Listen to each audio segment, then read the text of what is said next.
we gather in the cosmos bright. Stars and ships take flight tonight.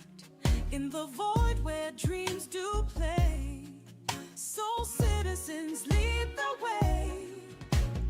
Borders fade in nebula's light. Unknown worlds will chart tonight. Through the galaxy we soar.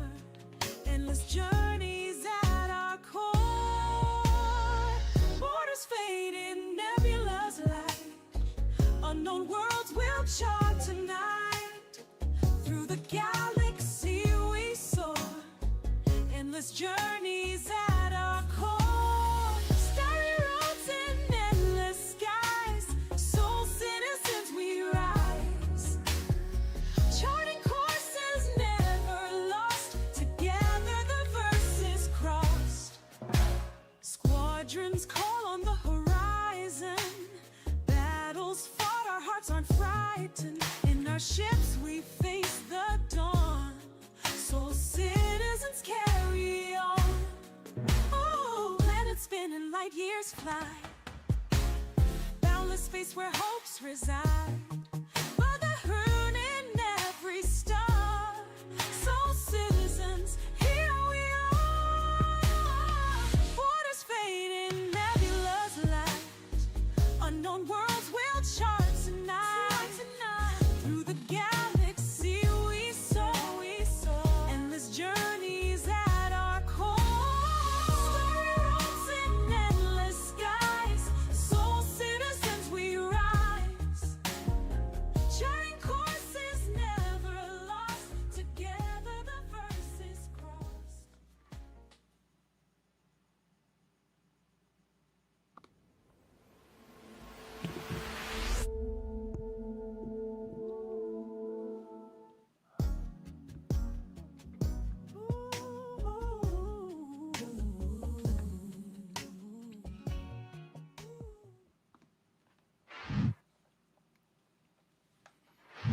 Hello, greetings. Welcome back to the Soul Citizens. I'm GrifinGamingRPG. Today is Sunday, July the 26th, and we are back to close out the month of July.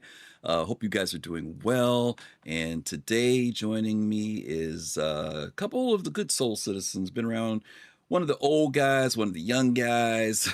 We've got Captain Jones here tonight. Captain Jones, he's the young guy, by the way. How you doing, bud?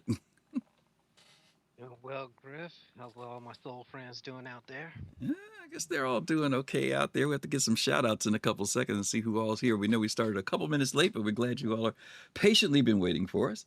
Next up, the one and the only, what was your name? Black Jurassic? I guess I could say that's for you being the old man around here too, right? So you're the fast Been around cart. a long time.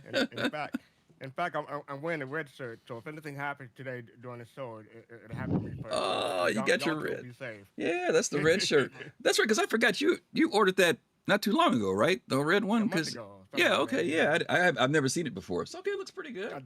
The lighting is bright, so it looks kind of orange here. But Yeah, I'll fix that later. but it's a red, huh? Okay. It's a red. Nice. You guys are being faithful. I was so running late. I thought I was going to get the change. I'm actually, you see what I'm wearing, right? Can you read what that is? Does anybody recognize what that is? Wonder Woman? No, I don't know. Oh, Wonder. Oh, wow. All right, somebody in chat. I know somebody in chat knows what that is, right? Let's see if somebody in chat knows. There we go. Citizen Ninja knows who it is. Waylon Utani. Utani? Yeah, Waylon Utani. Yeah, absolutely. Yeah, I got my little manufacturer shoulder in the day. ST is low, but you can keep it that way. Oh, are you low? Okay, now I'll boost you a little bit. You guys might. How about now? Compared to you. Is that better now, guys? That looks better. Okay, Yeah. there we go. All right, awesome. They said both of us are low. Okay, but are they better now, though? Talk now, fastcart. Captain Jones say something? Yeah, sound better. Better? Same? Warm, cold. No, New Soul ain't saying nothing now. Okay, now they say it better. Yeah, right? That's great.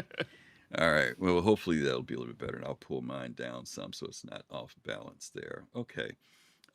Yeah, but hope you guys are all doing well. Let's see. Who's here today? We got a whole bunch of folks here today. Pops in Space is here. We know Pops is here. Citizen Joel's out there. Citizen Ninja. New Soul Sounds. Vaverick. Daz. Disco Jazz is out there. Who else is out there? G Cubit. Good to see you. Yeah, GQ's out there. Awesome. Glad you all are here to join us today. Blackwater Goat kicking us off with the 1 month community sub. Thank you so much for sharing that. We appreciate you being here. Thank you. Good to see you out there. This week in Star Citizen, as always, as we always say each week, there's a lot of stuff going on. It doesn't seem like it. I don't know, Fastcart, Captain Jones, are you guys feeling like there's nothing going on because there's no shows? Or do you feel like there's nothing going on? Like if there's no ISC or no SCL, because a lot of times I think that's what people, when they don't see an ISC or SCL, they feel like there's nothing going on.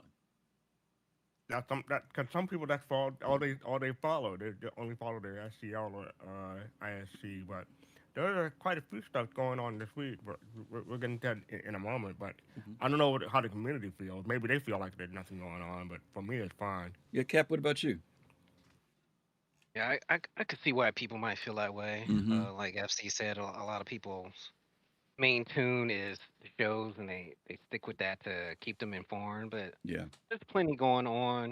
You know, there might be a little bit of a low because we just did Invictus, and when there's not something major going on, people kind of dial out. But Yeah. and we got PTU in the works. You know, you got 4.10 on the horizon. There's things chopping at the bit. A few things going on. Okay, no, I think you're right, and I think to both of you guys' points, a lot of folks rely on ISC and SCL to kind of be the kind of summary real quick that they can just kind of tune into and find out what's going on.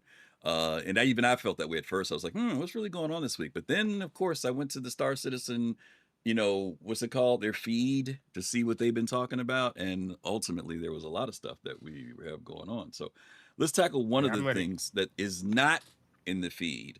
But I'm only saying this because we had said we were going to do something, and I want to let you know why we're not going to be doing it. CIG did send out a letter to some of the attendees, well, not to some of the attendees, to all the attendees for the event that's coming up. And one of the things that they had asked was that from this point forward, that any information that's received by the attendees, that they would not share it, they would kind of keep it confidential. And a lot of that is because NDAs and things have not been signed yet. And so just to prevent, I guess, things being misinterpreted or this, that, and the other, they just ask that folks keep things, if you're going to the event, just kind of hang tight, keep the information in for right now. So we want to be respectful of that. We had said that, as we got information, we would share it because we knew the preliminary stuff was, everybody knew about it. So it wasn't a big deal. But I guess as they're starting to get closer to the event and they start sharing things with the attendees, there may be some information that they want to keep held until that time. So just want to follow up on that because we did say, and obviously they said they were going to tell us stuff and they haven't said anything. Well, now you know why. We won't be able to say anything. Okay. Let's see. There was a notice that went out that said that there was going to be a redesign of Spectrum. Did you guys see this when it went out? Were you guys aware of it? Yeah. Okay, you saw it, Fastcart. Cap, did you see? Okay, you did. Okay. It says Spectrum's redesign phase 1 is now live. The first phase of the new Spectrum redesign is now live. The update introduces a cleaner, more modern experience designed to make Spectrum easier to navigate, easier to read, and better suited to the community it serves. Phase 1 lays the foundation, and this is only the beginning. We'll continue refining and expanding Spectrum updates ahead. Let's see. Some of the things were a redesigned sidebar for communities, bookmarks, and navigation. Direct messages now have a dedicated panel. And Spectrum's mobile experience has also received a refresh. This is about more than just a new look. Each phase will introduce meaningful quality of life improvements, including better markdown support, rich formatting options, and more ways to bring structure and personality to your posts. 2 questions, and I'll go to Cap first on this one. Obviously, there has been a big demand from the community about the social communications, both in the game and outside of the game. Do you think that this is some steps that are moving toward this stuff that we've been looking for what do they call it? org 2 org tool. 2.0? Are these any steps toward that? And secondly, do you feel this will inspire people to engage more in Spectrum or not, if these improvements start to kick in? I think ultimately they would like people to engage more on Spectrum itself. You Mm-hmm. know, Spectrum from people that don't use it on a regular basis can be a bit cumbersome trying to navigate what you're looking for, the Mm-hmm. thread that you're looking for. And really, when you look at some of the uses on Spectrum or the way some of those pages are laid out, specifically the org ones, you can tell that they're trying to lay those out to be a little bit more Discordish, Mm-hmm. and it looks like they're trying to. I think they're hoping that when they do get those community tools out, that they can make that Spectrum the one-stop shop for both in-game and out-game communications. Okay. Okay. FC, how about you? I'm hoping it'll be a move toward the org tool, but I mean, like I said, this is phase one, so who knows which phase they'll start implementing that. According to what you see, what you showed, I think people have been complaining about the mobile experience for ages. So Mm-hmm. hopefully that'll ease ease uh, make it easier for people who do use mobile or Mm-hmm. prefer mobile than using their desktop. Mm-hmm. Um, there's quite a few comments in there. Like they're still taking not advice, suggestions as to what they can improve. So Right. go to the link that I put in, and if you have a suggestion, um, go ahead and put that in. Be nice about it, obviously. Yeah. If you guys were to say out of a month, 30 days, how many times do you visit Spectrum? I go first. I only visit when it's a dev post, so maybe So how a often? few How times a often? week. A Like, few times a week, maybe what's a like few? maybe 5 times a week. Five times a A week week? What about you, for Cap? a dev post.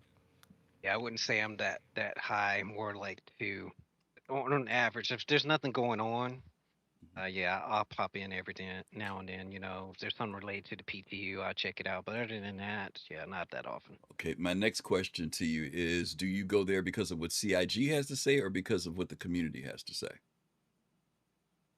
Go for CIG, the dev post, like I said.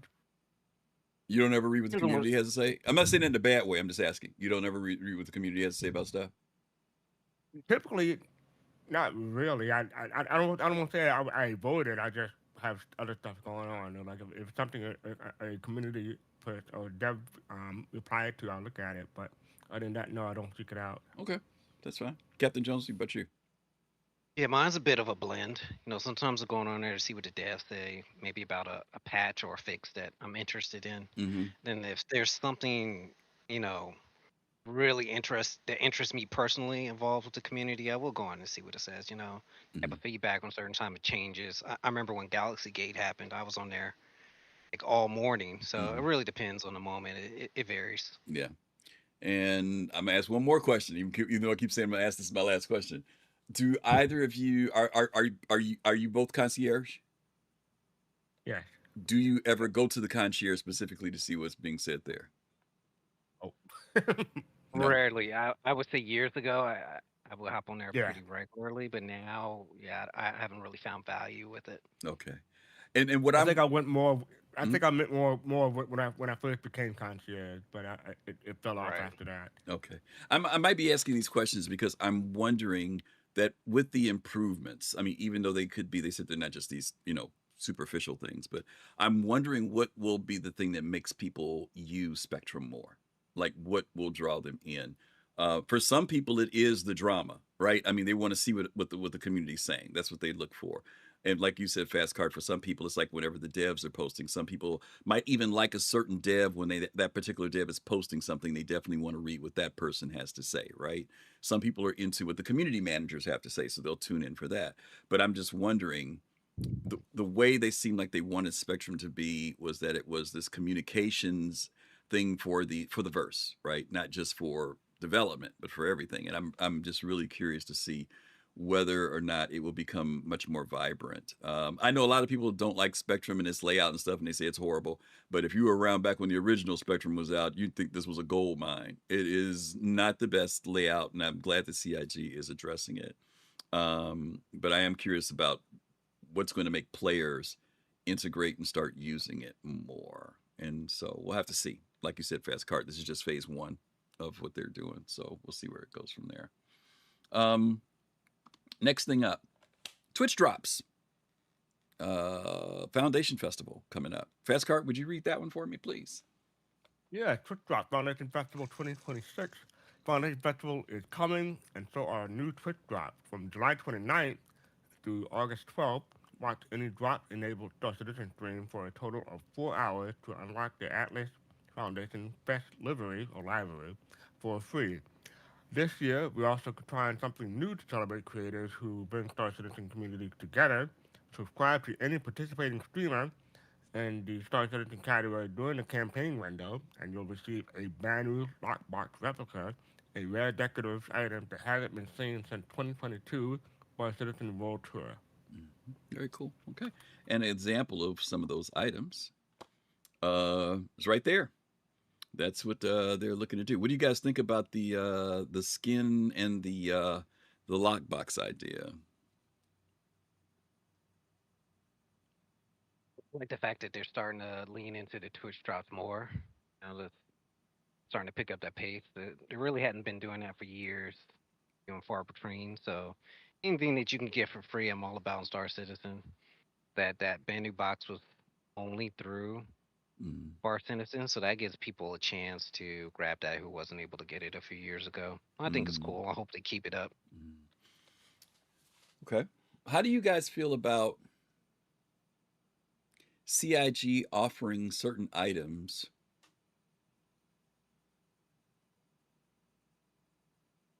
like an item that you'll get if you go to a live event like a Bar Citizen and it remaining exclusive to like those things? Or should they make it where it's you can get it at those public events, but then it also can be gotten in the universe?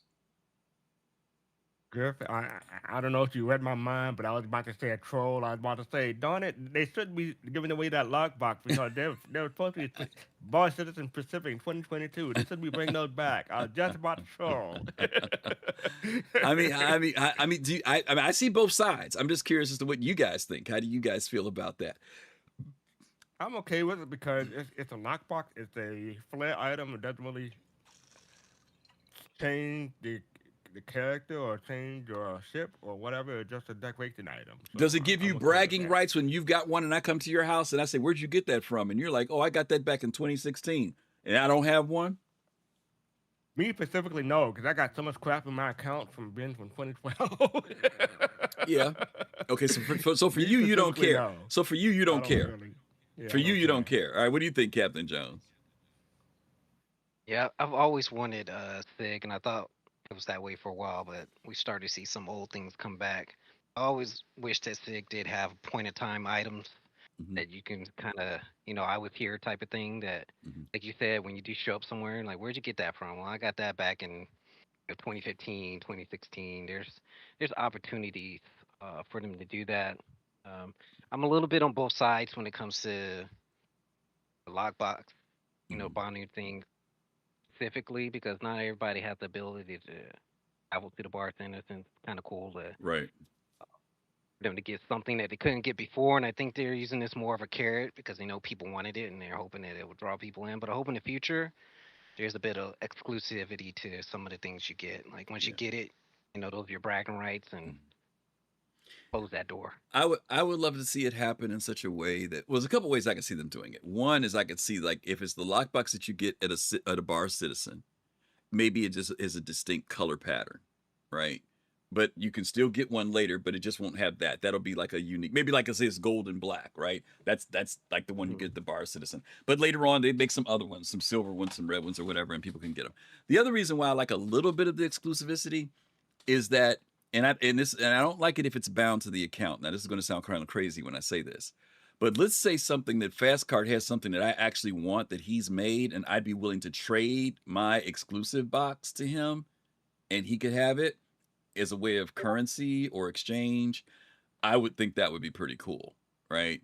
But from an economic standpoint, right? Those exclusive items have value, like they become valuable items. We would call them, you know, in some games you have like these legendary items or whatever. I'm just saying it would be kind of cool. They have had things in the game like the trophies that they used to do back in the day, but the trophies had a year on them, right? If you got them, if you went to a Citizen Con, that made them distinctive. But I would love for them to make them distinctive if you went to something, but then you could still make it available for everybody else to get it. It's just a different color or something like that. That's probably be my way to satisfy both, because I don't want to deny people having something cool in the game, but I want some value to the people who. And the other problem, you said something that's important too, Cap. Sometimes people just don't have the facility to go to a bar citizen. It's not that they don't want to, but there's maybe just no bar citizen in their area, right? And they just never get a chance to go. Or the bar citizen they went to, CIG didn't come to that one. Right. So the only time you get it is when CIG comes to that particular city. And if they don't come to that city, you don't get the card with the code, right, that you can use it for later. Or maybe they just couldn't go that weekend. Like they're busy that weekend, and you know. There's no such thing as being too busy to go to a bar citizen. What are you talking about? Yeah. Right. Okay. Yeah. For me, I think it'll be interesting. Like, I think I'm okay with a lack of exclusivity until 1.0, and then like after 1.0, I can see like an event happening 1.0, and then like everybody who logs in for that a period of time there gets something exclusive, and then that's the only time they do it because the game is quote unquote launched by then, and everything before that you can't really get anymore. Yeah, but then the people at 2.0 had that same attitude. They'll be saying the same thing. I mean, when do you like not, you know, do I know what you're saying? But there'll be other people who would argue your point saying, hey man, some of us have been around since the very beginning, man. You know, why shouldn't we have something that's a little bit special? These 1.0 jokers come on board after all the work is done. You know what I'm saying? You can have people on both sides of that argument. That could do that. It would be interesting, but yeah, I'm sure they'll like I said, they'll come up with something. CIG has always said that they didn't want anything to be locked behind stuff. They want people to be able to gain access to it in some way, whether it's through doing missions or looting or whatever. So I don't have a problem with that. I was just asking, what do you guys think about that skin on the mech, on the little Atlas? Like it? Don't like it? It's okay. I mean, I'll probably get it because I'll watch someone Twitch enable, but I'm not chopping it a bit about it. I don't have an Atlas either, so maybe that's the thing. Okay. Cool. Yeah, it's the exact same livery that they've given for other ships and things the past years. I mean, I'm not a big fan of the color scheme, but anything I get free and collect, I'm gonna grab it. Yeah. I gotta throw some mess with Jade for a minute. Jade, I saw your message about about Spectrum, and say, listen, don't be throwing no ageism on me, talking about no boomers, okay? I heard that word that you put out there, whippersnapper. But I agree with you 100%. No, I think that the design could definitely be updated into something that is much more modern. And also, to your point, something that is reflective of even the game itself, right? Something that is much more atmospheric, that develops something a little bit better. I know what you meant, Jade. I was just messing with you. I know. But I agree with you. I think that it would be kind of cool because it's still not there, right? It is still not there. The information's there, but to make it attractive and make it in a way that, to me, deals with space and science, you know, the whole thing. I would just like to see something a little bit more fancy. That, you know, and I know it takes a lot of work to do that, but I would like to see something. I mean, some people may argue that the website looks like it's from the 2010. Maybe they'll upgrade it to 2020. It was on 2020. Yeah, that's what she's saying. I think that's what she's saying. You know, and because I mean, the people, you got to remember, the people who built that are the folks over at Ilphonic? Not no. Turbulent. And that's the younger folks. That ain't no old folks over there doing that. But the formatting is still very contemporary, and it would be nice to see it move into something that looks a little bit more, especially since they're kind of doing that whole thing based around apps and all that other stuff with the Moby Glass. I would really like to see it, you know, get made more. I don't know, not futuristic's not the word, but even up to date today wouldn't be enough. I want to see something a little bit more. I don't want to say like flashy or glossy, but something that just makes me think futuristic than just kind of like, oh, I mean, this is just a website with information on it. this is the team that brought out the Arc Star map, and the Arc Star map was, I don't want to say ahead of its time, but it won Well, at awards. the time it So was, but yeah, at the time, yeah, and I yeah, think when it was that 2017, 2018 yeah, when it first came out. hmm So they know what they're doing. yeah, yeah, yeah. It just needs to be updated though, because unfortunately, those areas, well, especially the star map, um, the more that people want to learn about the game when the star map's not doing what it needs to do. I mean, it still looks nice. It's kind of cool, but they've expanded so much information with the Galactopedia, but we really need to see the star map kind of move along with the Galactopedia, as far as information and stuff, which right now we just haven't really seen. Um, okay, what do we got up next? Oh, Ship Matrix. Captain Jones, could you read that one for us, please? Matrix specs now straight from the game by FreeCIG. Mhm. The RSI Ship Matrix is getting a long-awaited update. Back in June, Evocata members got an early look at the ship's specifications, pulled directly from the game. Starting today, that update is live for everyone. More manual transcription lag, no more specs drifting out of sync, patch after patch. What you see on the site is now reflects what is currently published in the live build. When the ship stats change in-game, the ship metrics will reflect it. We know you have been waiting for this one, and we're excited to finally put it in your hands. Let us know what you think. We'll be keeping a close eye on the feedback. Yep. So if you guys have not taken a look at it, Fastcart's put the link in the channel. You'll remember what the ship matrix is if it's evading you for some reason, but it is finally been updated with the information, and so hopefully there won't be a whole sometimes with with RSI, sometimes the website has dated information and people are trying to match up information about stuff, and sometimes it's in relation to ship uh, uh, components, or it might be in relation to something special about a ship like cargo size, and sometimes those numbers don't match. A lot of times, even we rely almost more on some of the community made websites that provide much more updated information. So hopefully this will be something that will be, something that people can kind of go to and trust the information. And it says it's going to be, Yeah, as they update things in the game, it will update. We're going to say FC? I'm sorry. yeah. I was gonna say, I was gonna say a joke, and it might put a site like Urkel out of business, but I don't think that's the case because Urkel Mhm. will still have the DPS and all the other Mhm. bells and whistles that the OSI site doesn't have. So Urkel will Mhm. still have a place. But as far as being up to date, we we we in the community like to call it the matrix of lies. So maybe we need a different name for it now. Yeah. We'll have to say maybe the matrix of pseudo truth or something. I don't know. We'll have to see as The it goes matrix of along. proviness. Yeah, we'll have to see. But anyway, that's the ship matrix. They've done an update to that as well. Next up, many of you all know that Star Citizen Alpha 4.10, not 1.0, but 10, in the PTU went live the other day. It was with Evocati for a fairly short amount of time, and surprisingly, it went live. And mind you, the big emphasis here on this particular patch is the Siege of Orison. Um, I know on yesterday, several people in our community were playing the Siege yesterday. I left them at like 6 p.m. and I came back at like almost 10 p.m. and they were still doing it. They had a pretty successful time inside. There were some things that they ran into, and I was excited to hear that for like 3.5 hours they had been in there playing. And then I decided to join them, and I think I put the curse on them because we could not get past the standby wall for about an hour. We tried everything, and it wasn't just us because we could tell there were other people that were getting on the elevators, going back down, trying to reset it. We even went back to the beginning, came back. We took a mission. We didn't take a mission. There was a time where the first time we went, we made it all the way up to the standby thing, and we waited for a while. But then once we went out once, then we ran into a problem. Two of us could go in and two of us couldn't. Then three of us got in and one of us couldn't, and it was just a hot mess. And by that time, I think they had been in the game like 6 hours and they were getting tired, and we just kind of said, okay, it's not going to happen tonight.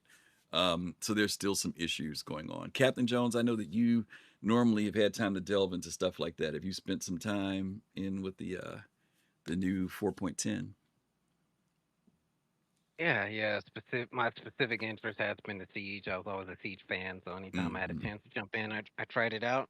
It's been a mixed bag. They are testing out the Instancing. instantly Mm-hmm. function of it. So usually that blocker is that standby door. Mm-hmm. So if that works, Siege is fine. Every now and then a boss doesn't spawn, uh, but I've noticed that if it's stay a standby for more than a minute or so, you might as well just That's about it. find something else to do. Okay, that's Yeah. good to know. Yeah, because we stood for more than a minute. I think we literally waited about 10, 12 minutes at one point. Because the other thing too is that last night, it was Saturday night and everybody was playing. You know what I mean? There were a lot of people in the server. And so we kept thinking, well, maybe that's part of it. We'll give it a little bit extra time. But then after that, we just never could get past that. Either once I got locked out, like I couldn't get back in off the elevator, even though it wasn't red, it was green. I was still an invisible wall there. I could not get in no matter what. And then finally, somebody shot me. I got on another elevator, and when I got the elevator open, the guy was standing in the back corner, and he was just standing there. So I'm like, okay, maybe he logged in and stepped away or something, because he didn't go up to push the button. He didn't move around. So I said, well, let me go in and I'll try and see if I can go in. And I got in. As soon as I got in the elevator goes, he killed me. I was like, oh, okay. So I'm like, dude, you killed me. Why'd you kill me? And he's like, yeah, well, don't be getting in other people's elevators. I'm like, what? I'm like, okay, whatever. So anyway, it was an interesting experience last night. I haven't had a chance. The other people had a great chance. They said they had fun in there. I missed out. And actually, I'm like you, Cap. Siege of Orison is like one of the most favorite things that I've liked that CIG has done. Fastcart, did you ever do Siege? Are you going to do Siege? Dika. I might do Siege with y'all. Okay, Dika, thank you. Thank you for the subscription. Yes, 5. Also, we forgot to give a shout out to Mature Gamer HQ. It became a soulmate on YouTube. So I missed that. Oh, yes, absolutely. Thank you so much for that. We appreciate that. But for me, I'm sure 4.10 will be great and all, but I'm looking forward to 4.11 because I'm gonna sing Mary J. Blige throughout that whole patch. So I'm looking forward to with the 4.11. Okay, I guess there's a joke somewhere in there, and I just missed it completely. Is there a song called 411? No, you Mary heard J. it. Blige It was just not a good one, but you heard it. No, I honestly, I don't. Did Mary J. Blige do a song called 411 or something? What the 411? There you go, Jade. Oh, Too late, Jade. Too late, Jade. Yeah, I don't know anything about that. Monarchal said boo, Fastcart. So okay, I guess it did not go over that well. Okay. Let's see. Doctor, thank you for that follow. Envoy, thank you as well for the sub. Appreciate that. We thank you for that. Okay. There was some things about performance optimization over at Levski. I don't know about that because I have not been over there recently. Senor Mukul, thank you for the sub as well. Odin show title, we deliberately tried to trigger the Admiral. Yes, we were trying to trigger Admiral, yes. We were just doing the whole shipyard thing still. What was I going to say? Oh, something that people did make a comment about was performance across the board with 10. And I heard that the average, some people I watched who are people who are always watching frame rates, a lot of people were saying that the frame rates were averaging in Siege of Orison somewhere between 40 and 50 frames consistently, that they weren't having a lot of problems. They said on that first platform, there was a little bit of hitching, but after that, it seemed to be fine. I don't know, was that your experience, Cap, when you were in there, or did it hitch for you, performance-wise? I haven't noticed. Oh, for the most part, frames have been fine. I say early on, some of the first iterations, there was a little bit of a teleporting for the NPCs, Okay. a little desync, but frame-wise lately, it's been fine. I mean, getting in is most people's hardest problem. Once I notice once you're in, you're fine. Okay. And let me ask you this question about the medic gun. Everybody loves their medic guns. They extended the range from 1.5 meters to 2.5 meters. Does that make a difference to you guys? Or do you care? Do you feel it's a positive or a negative, or you just didn't make a difference either way? I personally don't care because I rarely use a medic gun. I usually use med pins because I Okay. like carrying a pistol as a backup. Okay. Um, but I think it would be helpful to have a little bit of range, maybe to entice people to be more of a medic gameplay. You know, kind of hanging back, Mm, healing people from a distance. But since I don't really have that play style, I can't really relate. okay. FC, what do you think? It'll be interesting. I mean, I haven't experienced it yet, but I mean, typically when I use the med gun, I use it on myself mostly. So Mm-hmm. when I try to use it on other people, I'm always inching closer to them to getting range. So maybe 2.5 will work. I have to test it in game to see how it is. Okay. Yeah, I'm curious to see um, that distance. Personally, I like having to come in close. But I also understand the distance thing too because sometimes there is an issue, especially if you're trying to worry about if you're under fire.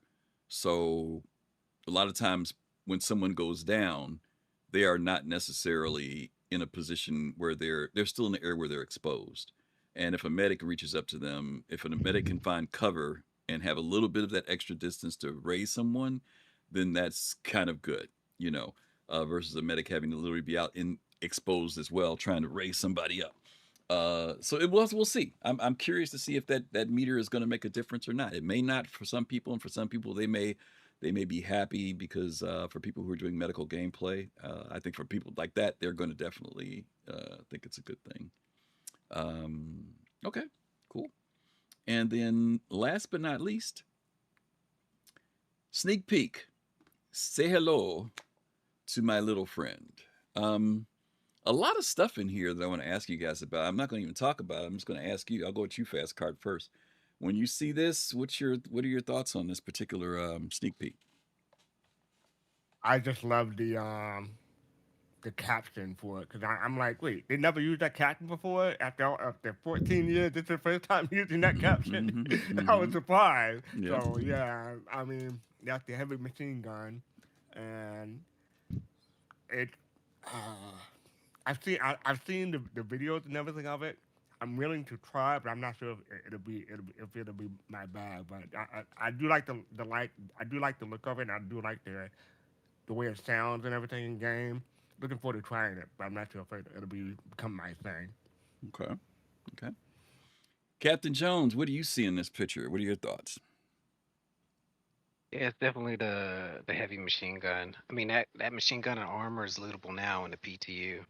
So it's And that there was at my the end. question to you. That was my question to you. What is that armor? That's what I wanted to hear about. Yeah, that's that new super heavy armor. So Yeah, okay. uh, that, that's the new super heavy armor and the Does it have a new different heavy paint? machine gun. Does it have a different or unique paint scheme? Because I don't remember that when I saw the earlier concept stuff that it looked like that. Is that how it looked in the concept, or is that a? Am I just because I'm seeing gold and black, or is I that what think I'm I think seeing? that might just Or is it be a just little light? bit Is it just light the reflecting? lighting from It's just light the reflecting picture off of itself. it. Okay. Yeah, it's more of a dark gray in game, Okay. grayish, dark grayish, and I think that's just Okay. lighting from the Yeah, because blast effects from the gun and stuff like that. on the gun I can see it's the lighting effects, but I was looking at the suit and it was like, why am I seeing those same colors back on the suit? Because even It could on that back it could be a curve, different livery because Sig likes to make something come out unique with out those of it. patch packs and Hmm. drop the new guns and armor. And lately they've always had gold highlights, so it's Hmm. possible that's what they're going to be selling. Yeah. Okay. Could be. Yeah. Envoy, thank you, Envoy 70 for those 200 bits, bitty bits. We Thank you. appreciate that. We will take those bits. Thank you. Thank you. Thank you. Yeah, we were on the tram going over to do Siege of Orison. It was the first time I've seen that suit, and it was unfortunate that I was sitting down in the back of the tram, and the guy was standing like right in the front in the middle. But I'm not gonna say guy, it could have been a woman, whoever. But they were facing away from me, so I could only see it from the back. And of course, they had the big backpack on for it, but they didn't have the gun.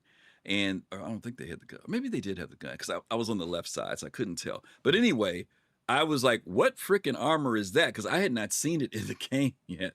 That thing's a monstrosity. It is really, really big. I mean, how Um, big is it? I mean, it's a lot. I mean, it's a lot. I'm not Okay. even talking about with the backpack, the arm. I mean, when you even look at the feet and the legs, I mean, the boots, everything in it is really large. So I was kind of subscribed about that. Blackwater Goat, thank you for that. Oh, another sub, another 2 subs. Thank you for community subs. Thank you for that. Appreciate that. Scarface said extra thick. Extra thick, yeah. That's it. You're right. That's exactly what it is. Extra thick. Big bone. It is a It is monstrosity. the stick with the 2 C's. Yeah, Two it C's stick. it is. It is a monstrosity. So this is in. You said, Cap, this is in there now. Is this boss fightable or is this lootable stuff? You can loot it. You can. So if you finish Siege, you'll find both the gun and the armor in some boxes. Okay, and I noticed in Siege again they had those weapons caches in different places, and one of the weapons that has also popped up. I don't know. I can't remember. Is it the Arlington? Is that the name of that rifle? The new rifle? Yeah, the new lever action is the Arlington. You can buy it straight from the store. That's what I heard. You can get it in the store. But I was watching several people do videos, and it's like that thing is like become a favorite because it's like a one-shotter. I don't know how it is against armored players, but they were like one-shotting, the unarmed NPCs that run around left and right with that thing. Is it powerful? I know it doesn't have a lot of ammo in it. Is it powerful? Or is it so fairly powerful? So, it's got the single shot, but then it has more of a fragmented shot, kind of like the way the pistol does. Okay. That shot hits pretty hard, but it's Is it based on range? slow. Is it based on range? Like the closer you are, the harder it hits, or doesn't make a difference no matter how? Noticed range. It has a good amount of range to it though, so it's more of a distance gun. Yeah. Okay. Um, Yeah, because I can't remember who it was I was watching with it. I think it was JoJo TV maybe, but they were shooting with it at a fairly decent distance without the scope. Then he found the scope in a box, and when he put the scope on it, he was even more accurate with it. One-shotting folks. So, okay, interesting. I didn't know that the gun was sold in the store. I saw the scope in the store, but I didn't see the gun. Okay. How Oh, about you? Do you want to try the gun or shoot? when I first saw it, I kind of chuckled. I'm like, okay, because I'm an old guy, so the first thing I thought of was the rifleman, right? I'm like, okay, we're in the future, and now we're breaking out, these rifles from the West, Old West. But then I said, hopefully, either it's an item that is unique in some way, that there's something special about it. Why would I want to use that versus using a semi-automatic or automatic weapon? So my thing was, if there's something to it, then cool. You know what I mean? But if it's just a regular lever action rifle, I wasn't that impressed about it. So. Oh, I'm sorry. I mean the heavy machine gun. I meant the heavy machine gun. Oh, what about the heavy machine gun? What were you asking me? I'm sorry. You want to try it? You want to try it? I don't care. Not really. Not really. You don't care? Not good. When I first saw it, my first thought was Terminator 2. At the end of the movie. See, my my problem is these guys know, the Cap and them know this. I'm a medium armor person. I'm not a heavy armor person because I like mobility. I take mobility over, having the armor, right? So I like being able to move fast. I like sniping to a certain degree, but I also really like pushing without having to have all the armor on and slowing me down. So that's just my play style. So I think the heavy stuff is cool. Don't get me wrong, the Gatling and everything, but that's not my style to walk around stomping. One thing that was actually cool when I saw this, and I got to hurry up because our time is almost up. You can hear somebody coming in that bad fella. That's one thing. You know what I mean? Like, because when that NPC was coming after what's his name? I know what you're talking about. Was it Foxy Locky? Yeah, Foxy Loxy. Man, you can hear that thing stomping and coming. I'm like, oh my God, at least you get a warning that somebody's coming with that thing before they even start shooting. Of course, once they start shooting, you can hear them. But yeah, pretty cool. It's a big boy. I think Thig's trying to do what they said they were going to do, start leaning towards roles. Yes. So if you look at MMOs, that's your tank, and then if you look, it made changes to the med gun, so that makes sense too. So because if you're wearing this armor, you can't heal yourself. Yeah. Yeah. They gave the med gun a little bit more range, so they can heal the tank, and they're just fleshing out the roles. Yeah, absolutely. Yeah. Yeah, it's interesting. It's definitely interesting. Okay. Alrighty. Well, before we go to our break, I want to share some information. This is a bit weird for me to do this. But we want to talk to you guys about something else that has come up. As you guys know, we did a campaign just over 2 weeks ago where we look to raise some money to help fastcart to be able to go over to Manchester for the Squadron 42 event that's coming up in October. Well, we are also going to do another campaign.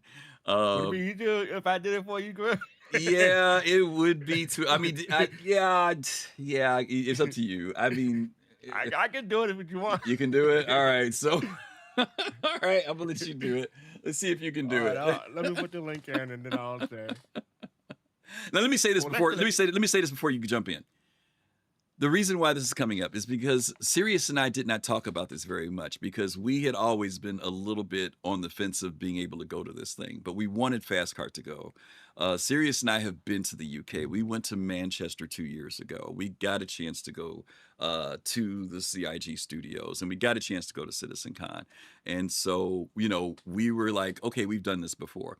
The other side of the coin to that was that because this came up abruptly, as you guys know, most of the time when we know a CitizenCon is coming, we get notified earlier in the year, sometimes between April and maybe May or June. And so there's a window. There's a certain amount of time that you can prepare to get ready to go to these events, and especially going to the UK, because as most of you all know, just to come from the US to the UK is about $1,000 on economy. And mind you, none of us are going business or anything like that. It was economy. It was $1,000 to get round trip. And then, of course, there's the stay, transportation, all the other stuff. So I'm just going to put this up here right now. If there are people who would love to help or help support us getting over there, we're just looking to be able to get over there. Anything we get will be helpful. Fastcart, yes, you guys covered the trip for Fastcart, but we're just looking for some help. When you go to the page, there's a description there, and it breaks down a little bit of the whys. Okay, so we just want. I feel a little funny about this personally because we didn't think we were going to have to do this. I know how I feel. Well, yeah, but see, I snuck it on you. You didn't know anything. You didn't have anything to do with it. You didn't have anything to do with it. You didn't ask or anything, right? But this time it's a little bit different, and I want to be the person to make a little bit of the appeal for this. And I'll let Fastcart say it, but go to the page because there's information there. I want you to read that too. So go ahead, FC. What do you want to say? And we'll take our break. Yeah, I'm here to campaign on behalf of Griffin Gaming RPG and Serious Fun. They need your help for less than a fraction of a Starbucks coffee a day. You can help them, send them to. I'll take that. As much as Starbucks coffee costs, I will take that. You can help send them to Manchester. I will take that. And on a personal level, I think it'll be fun to have them along with me because I can't imagine. We went to LA and had a bunch of fun. I wasn't able to go to Manchester in 24, but I saw them and they had a bunch of fun. So it'll help me out to have them over there because they can point out how to get around Manchester. So for me personally, help them help me. Listen, y'all. That's how I want it for. He's telling y'all the nice side of it. He wants us to go so we can carry his cart in and out of the taxi for him. That's why he wants us to go. Hey, I need some big strong bodies, okay? Help me carry my cart.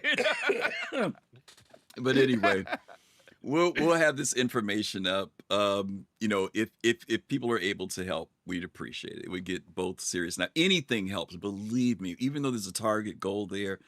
Anything will help us at this point. This is really just strictly about, airfare and hotel and just our transportation getting back and forth. Food, all of this stuff. We take care of all that.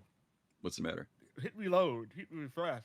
I don't even have the pay. Oh, somebody just coming in. Trip Rodriguez. Hey, Trip, how are you? Hey, Our friend Trip Rodriguez once again has beat us to the punch when it comes down to being able to do our thing. Trip, hope you're doing good. Hope you had a great stream. As always, we appreciate you. And we will try to take care of your folks. They're coming at the perfect time because we're getting ready to start up our show and start talking about our topic for today, which is the Shipyard for the Odin. So once again, thank you, Trip. Whoa! I just saw the page. Yeah, y'all gave me Wow. $1,000 Oh my in 4 minutes. God. You guys Y'all are giving Griff and Serious amazing. Fun $815 in just about the Wow. same amount of time. So Jesus we Christ. Okay. appreciate You y'all. got, yes, we do appreciate you. And I know Sirius does. If you all notice, Sirius didn't say anything about this because we really, and you didn't hear me saying much about it either, because we really have been, well, again, go to the page. Even if you don't give, just go to the page, read the page, and I think that will be self-explanatory all into itself. We're getting ready to go to our break. As you guys know, 1 minute commercial, and then we're going to do our 4 minute break. And then when we come back, we will be jumping into the topic of the Odin, for I know a lot of you guys are interested in Odin. So yeah, we'll see you guys in just a few minutes, and get something to drink, get some snacks. We'll see you soon. Hello, hello. Greetings again. Thank you guys for being here. Those of you who are watching us, that means you are a supporter of the Star Citizen, that you're a subscriber to the channel, and we really, really appreciate you all for being here. As we said, today we're going to be talking about the Odin. We're continuing our series on the Shipyard. So I've got great Captain Jones here, whose org actually owns one of these, which is going to be cool to talk about. And then Fastcart, who doesn't own one of these and doesn't care to own one of these. So that's going to be our subject for today, talking about the Shipyard. And also, again, thank you guys. Those, I know some of you have probably contributed to this. Thank you for anyone who has helped us out for Serious Fun. He's not here today, but I mean, he's in the chat, but he's not on the show today. But again, just check out the page. If it's something you'd like to do, we appreciate it. If we understand things are tight for everybody right now, and obviously it's tight for us too. We're going to take our break. We'll be back shortly. See you real soon.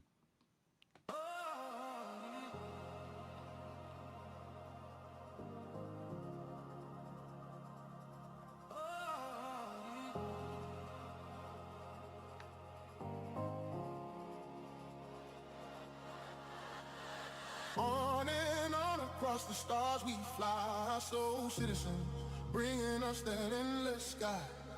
We each build up what we want to be, but together we're making history. On and on, on and on, on and on, on and on.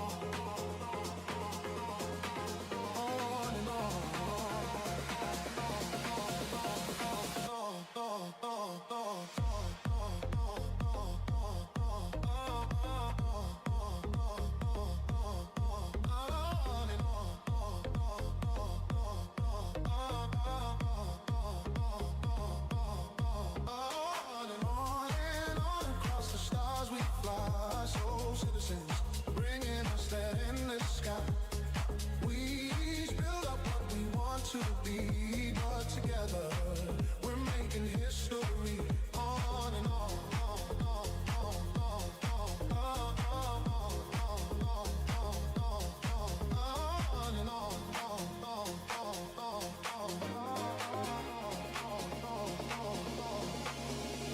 and all across the endless night, our soul citizens burn ever bright. And all across the endless night, our soul citizens burn ever bright. On and on across the stars we fly, soul citizens, bringing us that endless sky. We each build up what we want to be, but together we're making history. On and on, on and on, on and on, on and on.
to Johan, Captain Jones, Fastcart FC, GoMab ATL, Griffin Gaming RPG, Jade Star Watcher, Karate, Colossal, Serious Fun, Southern Geo, Unique, Yo-Yo Man!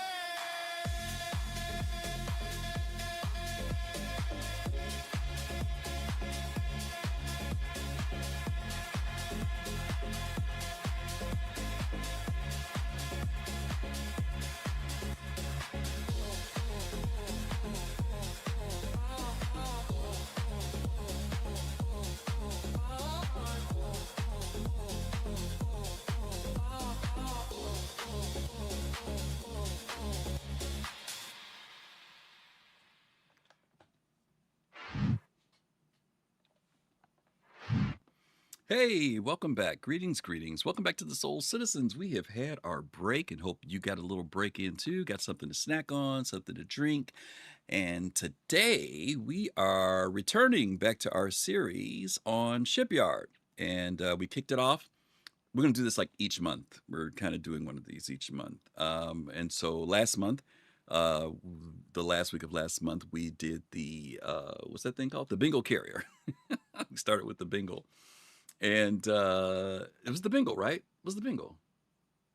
I forget. Yeah, I think it was the I bingo. can look it up. Yeah, it was. It was the bingo. bingo. It was the bingo. All It was the bingo. I was trying to make sure we didn't go the other direction. Yeah, it was the bingo. And so this week we are going to be talking about the newest of the larger flagships in the game, the Anvil Aerospace Odin. And we're going to just kind of do a quick review of the webpage. As you guys know, there's not a lot of information out there regarding the battlecruiser. There were several ships over the years that CIG had put into their Kickstarter and said that they would make, and there were two that were mentioned that we hadn't seen yet. And that was that of the cruiser and the battlecruiser. And so the battlecruiser has come up, and CIG introduced that this year. So we're just going to give you guys a little bit of background. Then we're going to kind of go to the website, go through a little bit of the marketing that CIG did in relation to that. Then we're going to kind of present some questions, or I'm going to present some questions to these two gentlemen to get their opinions and thoughts about the Odin. So without further ado, the Anvil Odin. Let's jump to, let's see if I got the right page here. There we go. It was interesting that they came up with this. What did you guys think about this from a marketing standpoint? The All-Father of War. Captain Jones, what were your thoughts about that? Yeah, man, I think it's a good name. Yeah. They had already started to leverage a little bit of that family of names, anyways. Mm-hmm. And then if you're going to make your last concept and come in with a big splash, might as well come out with a big name. I think it's cool. Yeah, I liked it. Okay. FC? I'm looking forward to the other MCU characters. I want to see Thor. I want to see Loki. I want to see Valkyrie. Well, we already have the Valkyrie, don't we? So Well, that's what I was going to say. Yeah, that's what I was going to say. Valkyrie, you Yeah. got the Asgard. Yeah, you got a few out there already. Yeah, so I'm And looking that- forward to seeing the Or rest be of the cast of cruiser. characters. Yeah, well, that was Be the cruiser. yeah, that was my question to you guys. I mean, how did you guys feel about that continuation? Because there has been this big conversation in the past about how sometimes CIG comes up with names, and sometimes the community feels like, where'd you get that from? Like The Expanse. People are like, okay, yeah, we know the TV show, but what does that got to do with freaking refining, right? I mean, so I mean, but when you see a theme being carried, like Cap Jones said, you got Asgard, Valkyrie, Odin. Do you like the fact that they do lore like that? Maybe it has nothing to do with, something about the ship, but how do you guys feel about that? I mean, for me personally, I think it's aptly named to make the battlecruiser the All-Father. Mhm. Otherwise, if it's anything bigger than a battlecruiser, it would have to go back to like the not Titans. What do you call them? I forget who the Asgard killed in order to do. So they have to go back further. Not they have to do that. But like for anything smaller than the Odin, they should be fine. So yeah, I like this name in this game. Okay, cool. Well, it says Anvil's reputation is not an inherited relic from wars long past. It is continually reforged in the fires of combat. Centuries of ongoing conflict, innovation, and sacrifice have sharpened humanity's deadliest weapon of war to perfection. The Odin battlecruiser approaches. Evolved from the confines of conventional military design, the new class of warship combines singularly devastating firepower, noble naval tradition, strategic command capability, and overwhelming resilience into one uncompromising force. Armed to dismantle carriers, annihilate fleets, and tear fortified vessels asunder, the Odin transforms the battlefield for the next generation of warfare. Named for the ancient human god of war and all powerful ruler who led countless soldiers into glory, the Odin continues a legend of absolute military superiority. The Odin was not built to survive wars, it was built to decide them. Such wonderful marketing. um, yeah, this is the whole title thing they go with the Allfather of War. And I know a lot of you all are followers of Charles DCI, not followers of Charles DCI. I'm just saying hi to Charles. Hey, Charles. Good to see you, Charles. 42 months. Thank you for the sub. Dang, 42. We appreciate that. Look at that, 42. It's a sign. It's a sign because Charles came. 42. Let's see. Let's talk about this. Captain Jones, if you would pick this one up there for us, the all-killing eye. Let's talk about that for a minute. All-killing eye. The 12 emitter enforcer. The capital ships perch on beneath the Odin's mortal gaze. It's on the sheet. It's easier to read it on the sheet than it is if you're trying to read the website because that's small on the website. Yeah, I didn't have the sheet pulled up. Oh, okay. I'm and sorry. It instantly through the enemy fleets with a catastrophic precision of crippling strength. Yeah. And it looks like they're just referring to those multiple lasers that you see sitting there on the front of Odin there. Yeah. 5.6. Let's talk about that. I mean, and I want to kind of approach this from a different standpoint, right? With Star Citizen, one of the first things that people were tremendously impressed with was when the what's the ship called? The Idris came out. He had the beam weapon, right? And people were really impressed with the beam weapon. And we've been having these beam weapons popping up in Star Citizen. On a ship like this, we would consider I mean, would you consider a weapon like this to be something like when we watched the Squadron 42 trailer and we saw the beam weapon that was being used by the Vandul, right? There seemed to be a cooldown and a process for that weapon to be used. I mean, we only saw it used twice during that whole battle, if I'm remembering correctly. How do you feel about a weapon like this on a ship? What justifies this and what justifies its use? How should its use play out in a game like Star Citizen? And whichever one of you guys have a thought, you can say whoever got something on it. I mean, for me, I would see this weapon as a Vandal, or it's something to be used against the Vandal, basically, for me. Maybe down the line, it'll be, I mean, obviously, it'll be used org versus org, but I mean, as far as the lore, I don't see them turning a ship like this against something against other civilians. Maybe I'm wrong, but I think this is primarily. Wait a minute, I want to make sure I'm hearing you Vandal. correctly. You're saying you don't see Star Citizen players turning No. this I'm against... talking about in the lore. Well, I ain't talking about lore. I'm not talking about lore. I said in the game. I said in the game. Oh, yeah. I said in the game. In the game, Yeah. In the game, yeah. Players will use it obviously as anti-shadow. I was thinking lore. Like, okay, for org versus org, It maybe ain't it'll got to be something- org versus org. You're making a lot of assumptions.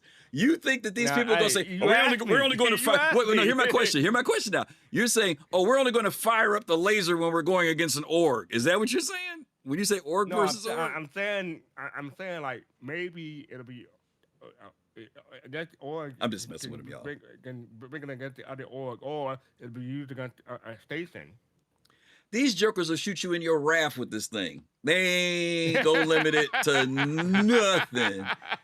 I are not gonna limit this gun to anything. All right, and I'm gonna stop messing with you, fastcart. I know what you're saying. In an org situation, I hear what you're saying. I hear what you're saying in the org situation. Yeah. What I'm curious about is like, is the rate of fire that we see in this graph, in this animation, what they're thinking about? I don't think that's a rate of fire issue. I don't think that's a rate of fire thing. I think that's just strictly them showing us the weapon firing. Okay. So my question to you is, what do you think the rate of fire should be, and what do you think the lethality of this weapon should be? Like, how powerful is it, and how often should it be used?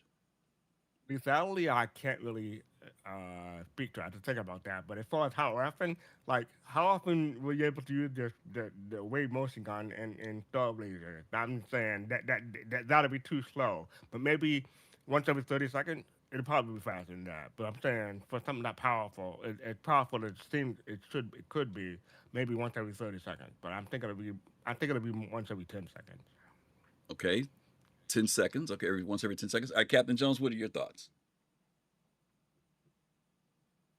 I mean, with a big laser on the front, people are going to shoot anything that they can shoot with it. The purpose will be to kill whatever that they see. You know, whether it's legit or griefing, it's going to be used on everybody.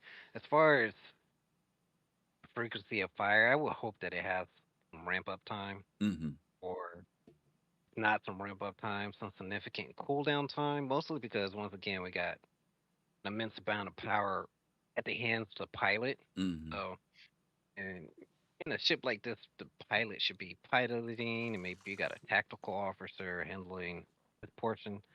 So when you've got something that with this amount of power, I feel like it have some kind of cooldown or ramp up so that when you use it, it has a purpose to it. Otherwise, it's going to be right. I mean, if you have an Idris now or a Tipron, you know you're going to shoot that laser or anything that moves. So what do you think the rate of fire should be? Fine with rate of fire, more about cooldown. So like once you use it, and that's what I mean. I'm just saying what's the time frame between being able to fire it and the next time? That's what I'm looking for. Maybe about 20, 30 seconds. Really? I mean, if it's okay. If it's and I'm adding in it ramping up and shooting. You know, I would like it to be a big affair like you see in the sci-fi movies, or even with the Van Duel where we saw, that was a big ramp up, and they used it, and then it did a big boom. And if you look at the promotional art in here, you see them using it against something like a Mauler. So we'll hope that once you're using it, it's a big affair, and then there's a little bit of cooldown. Even things like the Idris, that railgun has a bit of a cooldown ramp up, something like that. Do you know how long it is on the Idris? I don't have any idea. Do you know? Roughly? It's about 20 seconds. Okay, so read what the prisoner said. If it takes 10 minutes to charge, you are not going to be wasting no shots. Now, I'm not saying 10 minutes. I'm not saying 10 minutes should be the time. But he's got an argument there that if people know that if they fire and miss, they got to wait for that next shot. So for me, a weapon like this, and I also want to look at strategically for the person that's being attacked, how do they get to know when they see that gunfire, they know how much time they have before the Odin is going to be ready to do its next firing, right? So let's say that we split that time into 5 minutes tactically, or 2 minutes.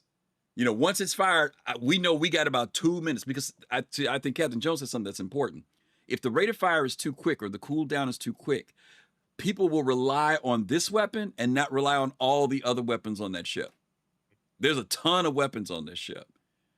And so to me, because the ship has so many other weapons of various sizes and complexities, not to mention the defensive capabilities on this ship, I would really want to see this ship have a really, like when you fire this thing, it's like, but it also should be devastating. It also should be devastating if it hits its target, if it hits its mark. So I'm going to give it 3 minutes. Really? Okay. I'm going to give it 3 minutes, because 3 minutes will go by fast in a game. It'll go by quick. It won't be that long. And this thing ain't going to turn on a dime. You know what I'm saying? So you want to give some room for the pilot to be able to maneuver and get in position. You also want to give the person being attacked to know once they see it fire, we've got 3 minutes before this thing is going to fire us again, or 2 minutes even. But I think if it's like 5-10 seconds, I think that people will rely on that gun, and that'll be just what they'll be pointing all the time. See, Yeah, the absolutely. reason why I think it'll be quicker, I'm basing it off of the Idris. So maybe that's No, I a want the longer Idris to something be longer. The on my. Idris is too short. Any of them big beam weapons like that can hit you and one shot you, I think they need to be a good amount of time on them. If it can one shot you, I agree, but but we don't see that in the game so yeah. far. So that's why I'm thinking we're not going to see it Let with let the me Odin, ask but you, that's me. We'll see. Fast Car. Let me ask you a question because maybe you remember. Do you remember what the time was on Titans and Eve? I do not know. How long before a Titan could fire? I don't know. Because it wasn't, you couldn't fire like back to back to back on a Titan. I don't remember what it was, but there was a spool up time because you know how you would see it start to fire up and Yeah. whatnot, and then it would fire. But I don't. Does anybody in the audience remember from Eve what the time frame was on that? Because I honestly cannot remember what a Titan's time frame was. Maybe I can look it up. Yeah, maybe. Okay, well, let's continue. I'm sitting here hanging about this one weapon. Yeah. Let's see what we got next. Fast Cart, you get to read the next one here. What lies beneath? What lies beneath? Okay. What lies beneath? With tactical firepower, entire weapon system remains concealed within the Odin's hull until the instant of attack. What's revealed is not subtle, but devastatingly powerful. And I'm insanely jealous because all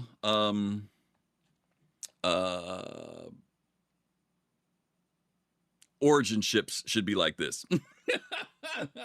Their weapons should be all hidden until necessary. But it's interesting that they did do this design on this ship from Anvil. What do you guys like? Do you guys like the fact that these guns all kind of go secret on you? And I mean, from a cool factor thing, I mean, it seems like they move fairly quickly when needed. So I don't think it's going to be a problem with, when it's time to pull them out. But do you like the whole animation thing?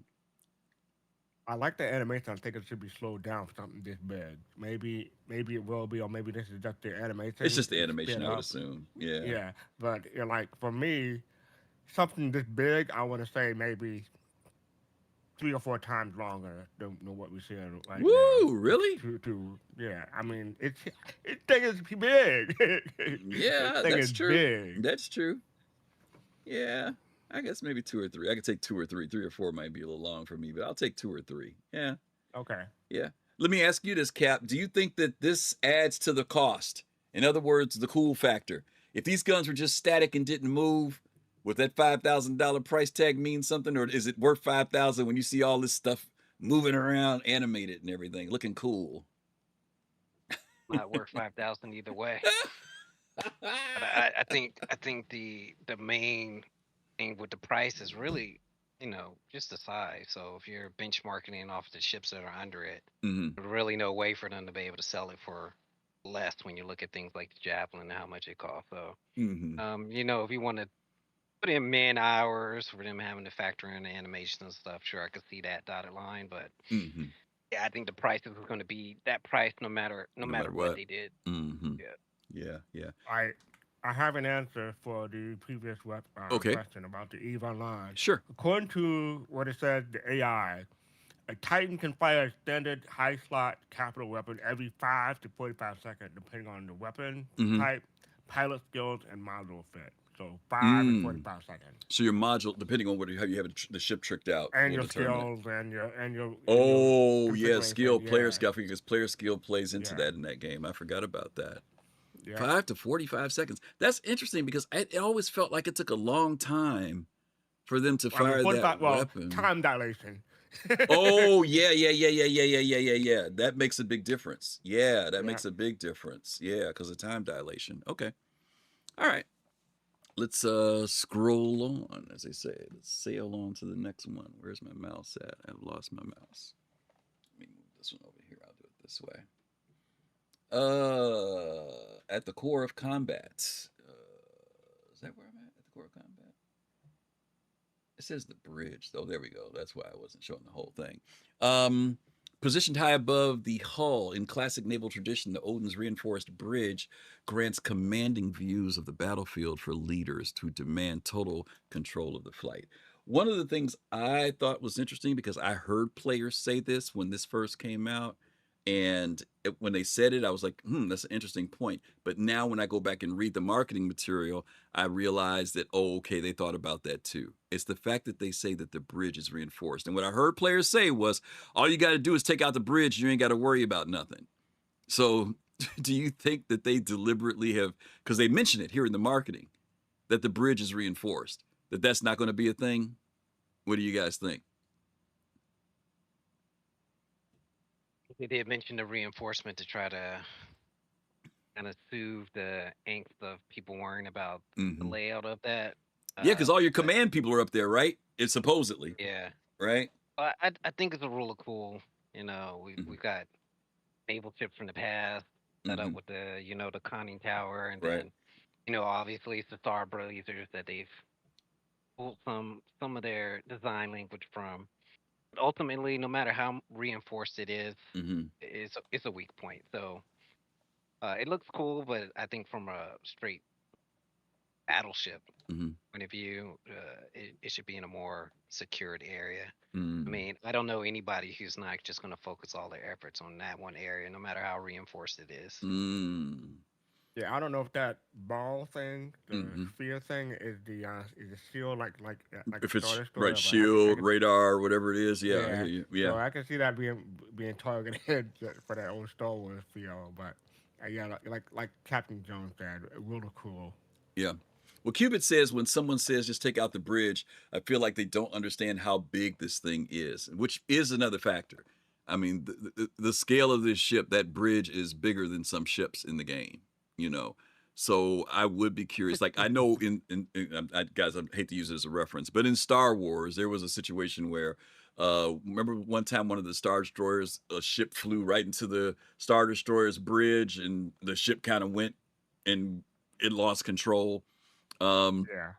I mean, yeah, that looks great on theater screens, but the reality of it is, and that's why I say, if people's attitude is, oh, we'll take out the bridge, you don't have to worry about the ship. I would hope that CIG has literally, like when I they say mean, reinforced, that they really have done something to make it very, not impossible, but very difficult to take out the bridge on this ship. for a $5,000 ship, taking out a bridge better not be. Yeah, agreed.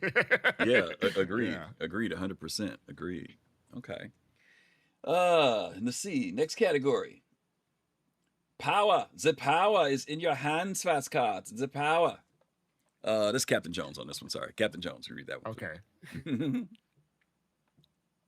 Oh no, what was it? It was Captain Jones.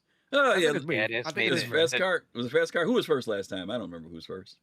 I'll read it because I just pulled it You up. got it. Okay. Okay. True devastating power of the Odin cannon can be achieved with mere automation, but the disciplined, decisive, and dedicated crew and an incomparable 23 operable turrets, devastating ballistic batteries, and colossal anti-capital weapons transform this battle cruise into a fortress of coordinated firepower. There are at least, at the minimum, 23. There are more than that on this ship. And we can talk about this later on about ship complement, because I'm really curious as to what you guys think about the ship complement would be on this thing.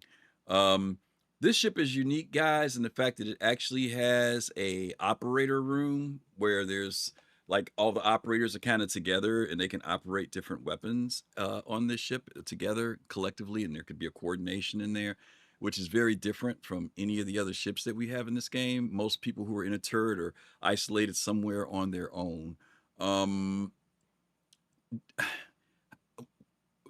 How do you guys see that coordination happening? Do you see these roles? I know we did a show a few weeks ago about roles in the game. Who's going to be directing those people? Because right now, do you feel like when people are in turrets, it's kind of like every person for themselves when it comes down to targeting? Or do you feel people are like listening to someone who's telling them what to go for? In multi-crew ships, mind you.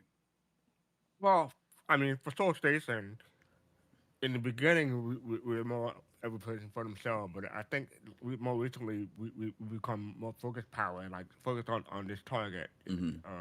So I think the longer a group works together, they become more coordinated. But as Okay. far as someone jumping into the an Odin, well, it depends on the group or the org, I guess. But yeah, it depends. Yeah. Captain Jones, is it, how can I say this without saying it the wrong way? Are you going to be particular about who's on the big guns? Because there are some people who Yeah, just want to, they just want to shoot the big gun. You know what I mean? It's an yeah, extension. just It's an what. extension of other things. You know what I'm saying? Do you think that? Yeah, I mean, you do want somebody skilled on the big guns because Hmm. you don't want those to be wasted. Hmm. One thing on the Odin though is, I mean, technically they're all big guns. There's Yeah. no turret that's smaller than a size 8. Yeah. So being that they're all that big, you're not really going to be anti-fighter with any of these turrets. You're going to be popping other big ships. So in this case, it really depends. If you're being nice that day and maybe somebody's a little skilled, but they just want to fire the big gun and it's not that important of an event, Hmm. let them do it. 'Cause they're probably firing at something else that's large and less likely that they would miss. Mm. But when things get serious and important, yeah, you're definitely going to want coordination. You probably want somebody pinning the targets and Hmm. prioritizing targets and making sure that the people that are in the turrets can actually maximize the effectiveness while they're in there. Mm. Interesting. For me personally, Hmm. I want to be in a gun that I know I can use and I can use properly and I can hit targets with. I mean, sure, if it's a big gun and I'm really well at using it, sure, but I seem to have more success with a smaller gun than a bigger gun. But maybe Hmm. I just haven't been able to use a bigger gun to get used to them. Mm.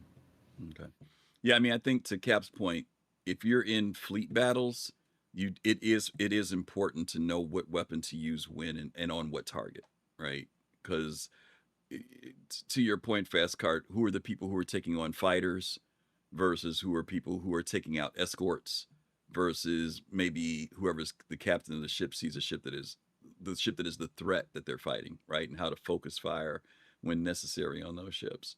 Um, and so it'll be interesting to see, how people balance out when you have this variety. You have so many different type of weapons on one ship. I really will be curious to see how players start to balance that out with their gameplay.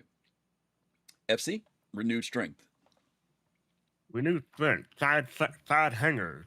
Rapidly repair, refuel, and rearm and redeploy support ships from 6 integrated side hangars amidst ongoing combat. As opposing forces waver, the Odin warbird remain relentless and ready to finish the fight. Mhm. Uh, have you guys played with anyone who has?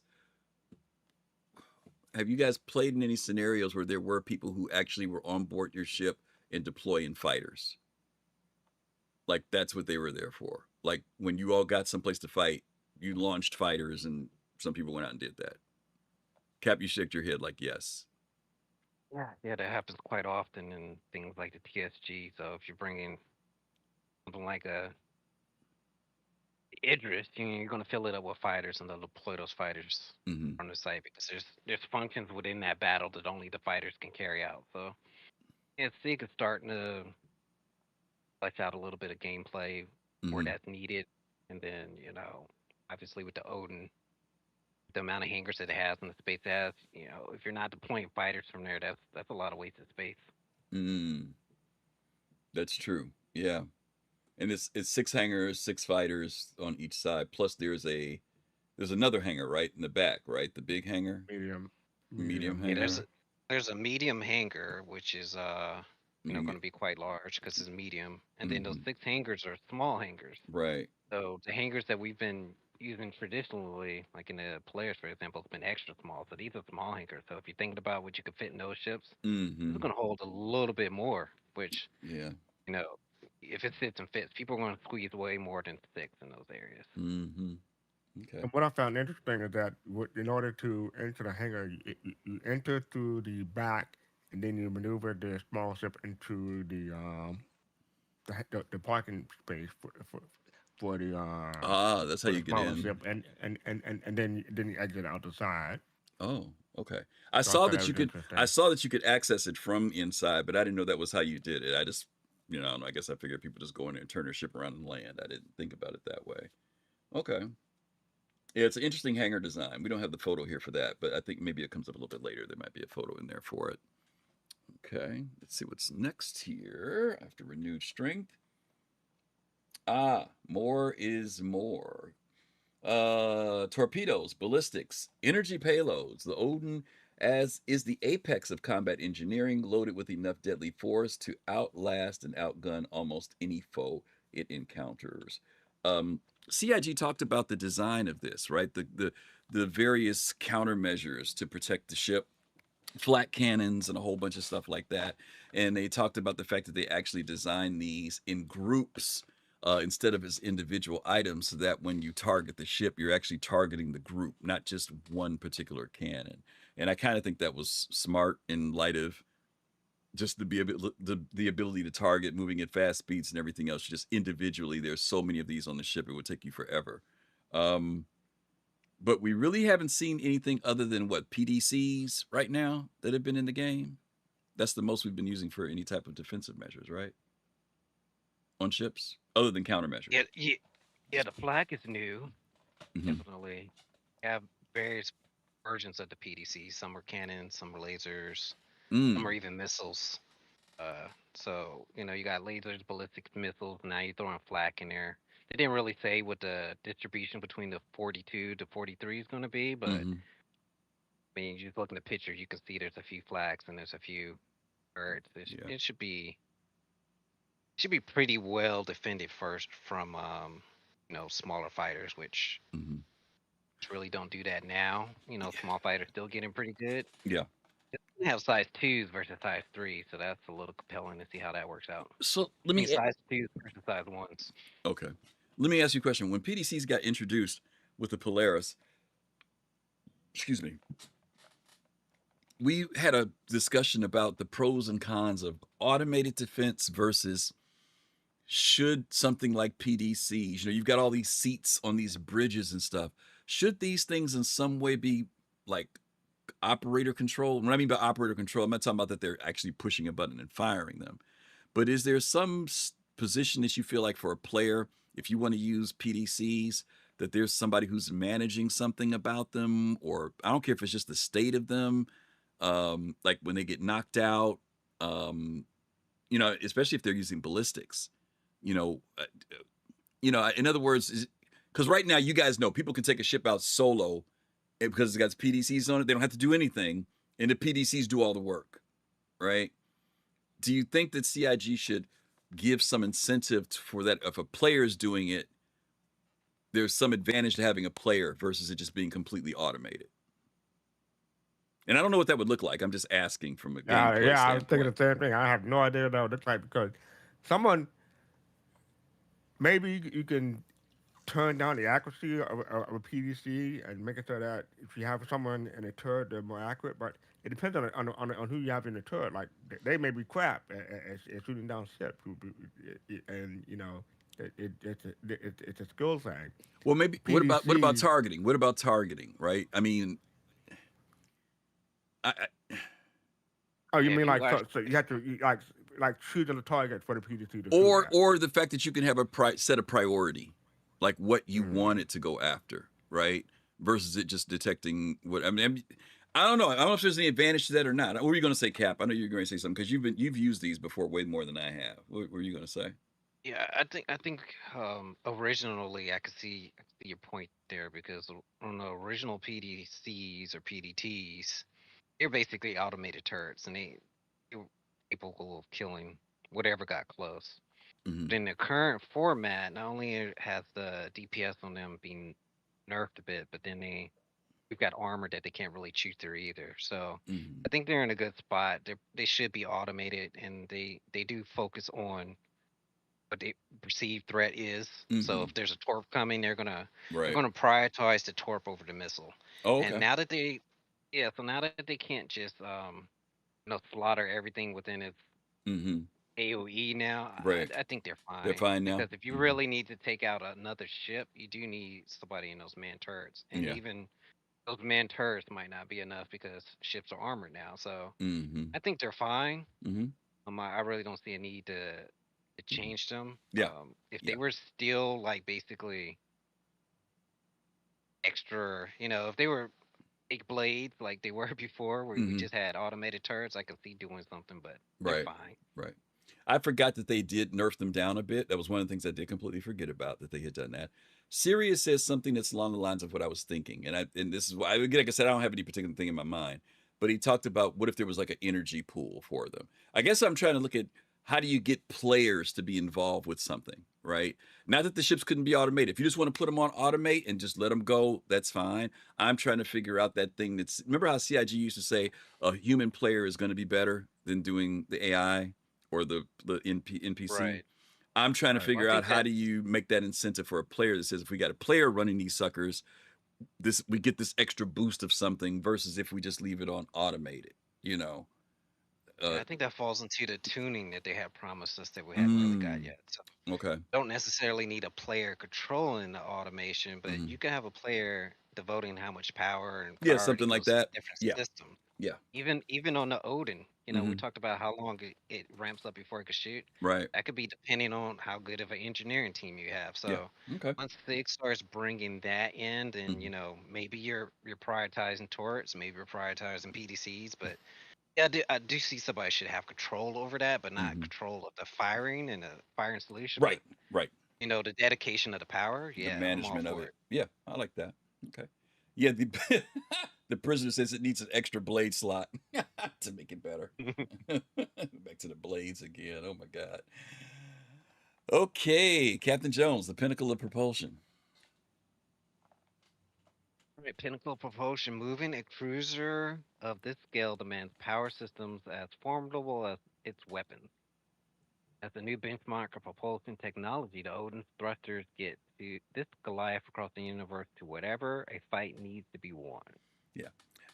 I really want to focus in on this because of engineering. I don't think even on ships like the old, I mean the Idris, are or the you got these beautiful engine rooms on these ships, right? Do you think there'll be actually like an engineering crew? I mean, people who are actually in engineering when stuff kicks off, like when stuff goes down. Do you think that there'll be like you need to have 2 or 3 people in engineering for some reason,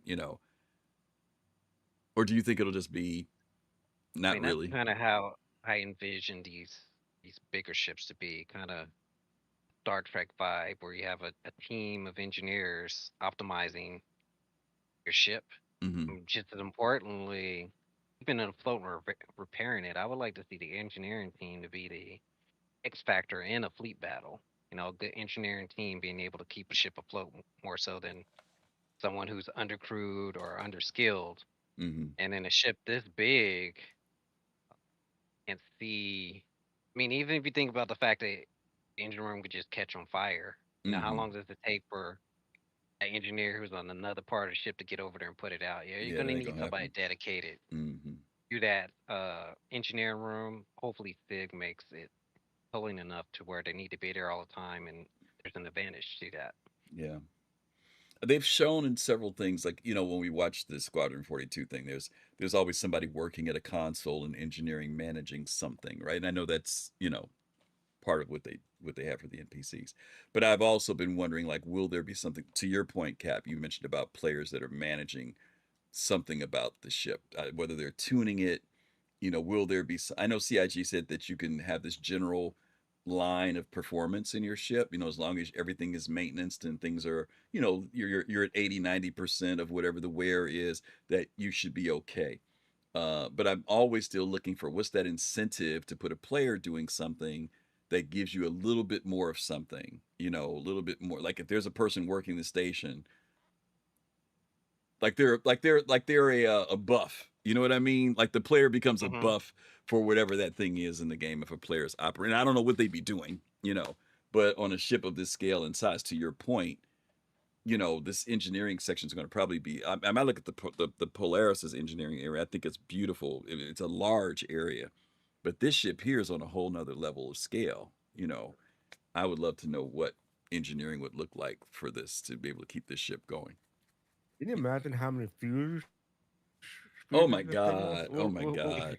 Oh my God. I ain't even thinking That'd be a about nightmare that. by itself. Yeah, I mean fuses, components, Components, yeah. yeah, I mean, it doesn't have to have a lot of components, but the problem is when you get to the scale, these are not components that you pull and replace. You know what I mean? These Right. are these You gotta are go into the dry docks. junkyard. Yeah, these are dry Yeah. docks. So it's like, the scale of whatever these, capital class components are going to look like. We haven't seen anything like this yet, All I know you for know. sure is that I would not want to be an engineer on this ship. Not me personally. No. Well, one thing I will say, we talking Uh-huh. about proposed, before you move, no, before you Uh-huh. move like that picture, Uh-huh.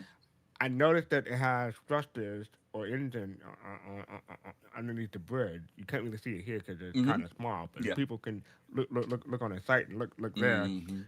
I thought it interesting how to put them there, and they mentioned how there was a question about whether or not the bridge will be separable, Right, they like the considered if it Enterprise was like a D. buoy. Yeah, they said if it Yeah, would be like a and buoy. and Mhm. this one won't be, but maybe there'll be a ship where that does happen. But I thought that was an interesting design decision to put the Yeah. structures on a bridge like that. Yeah. It would be very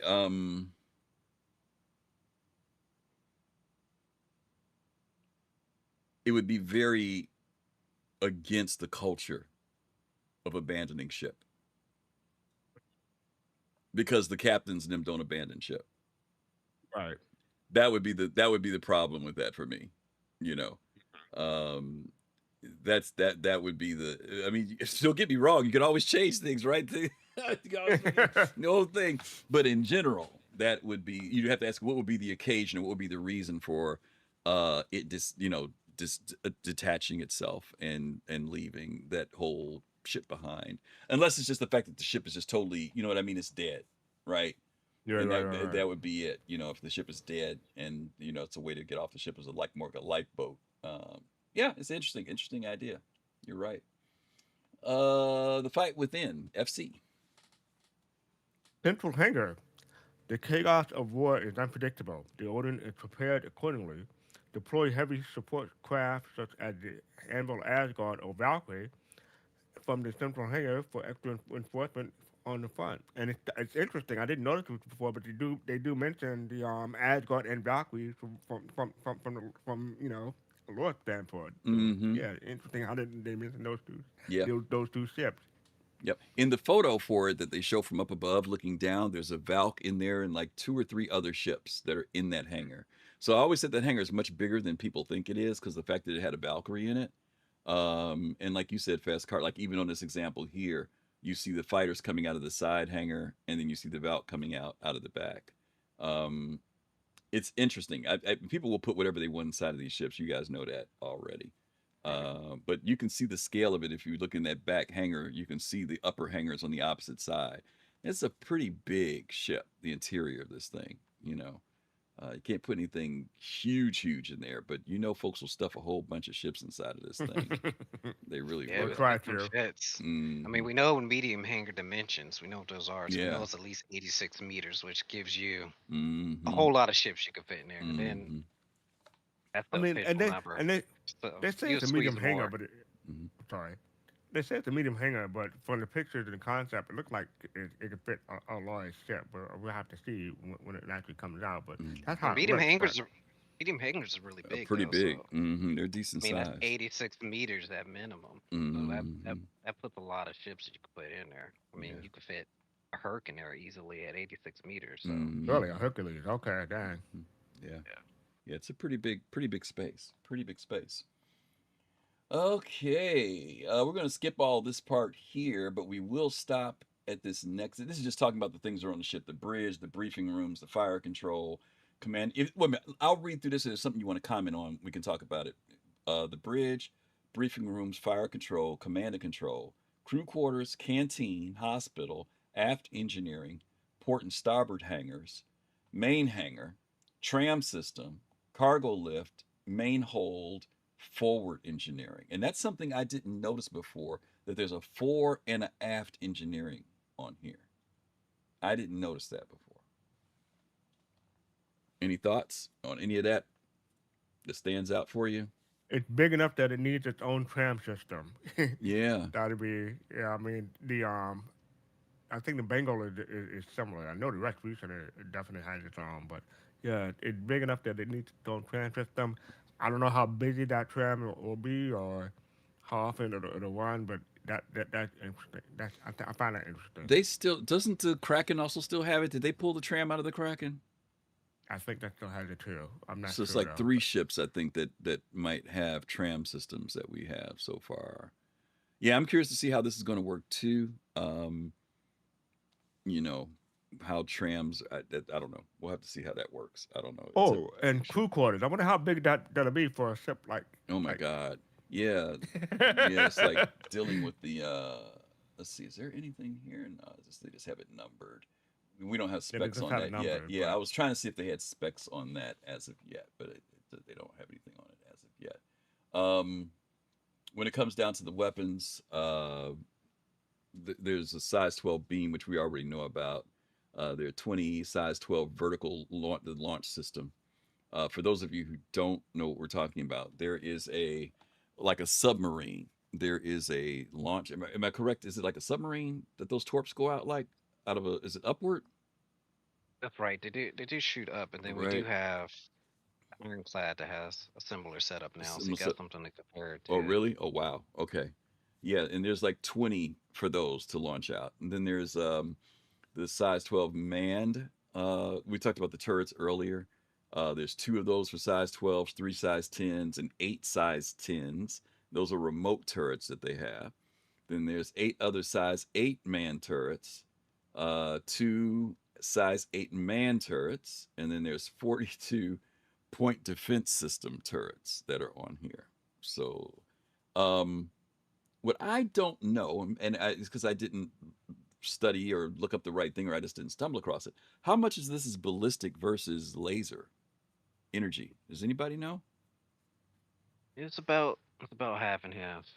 Okay. really You've got okay. you've got some size eights and some size tens that are lasers.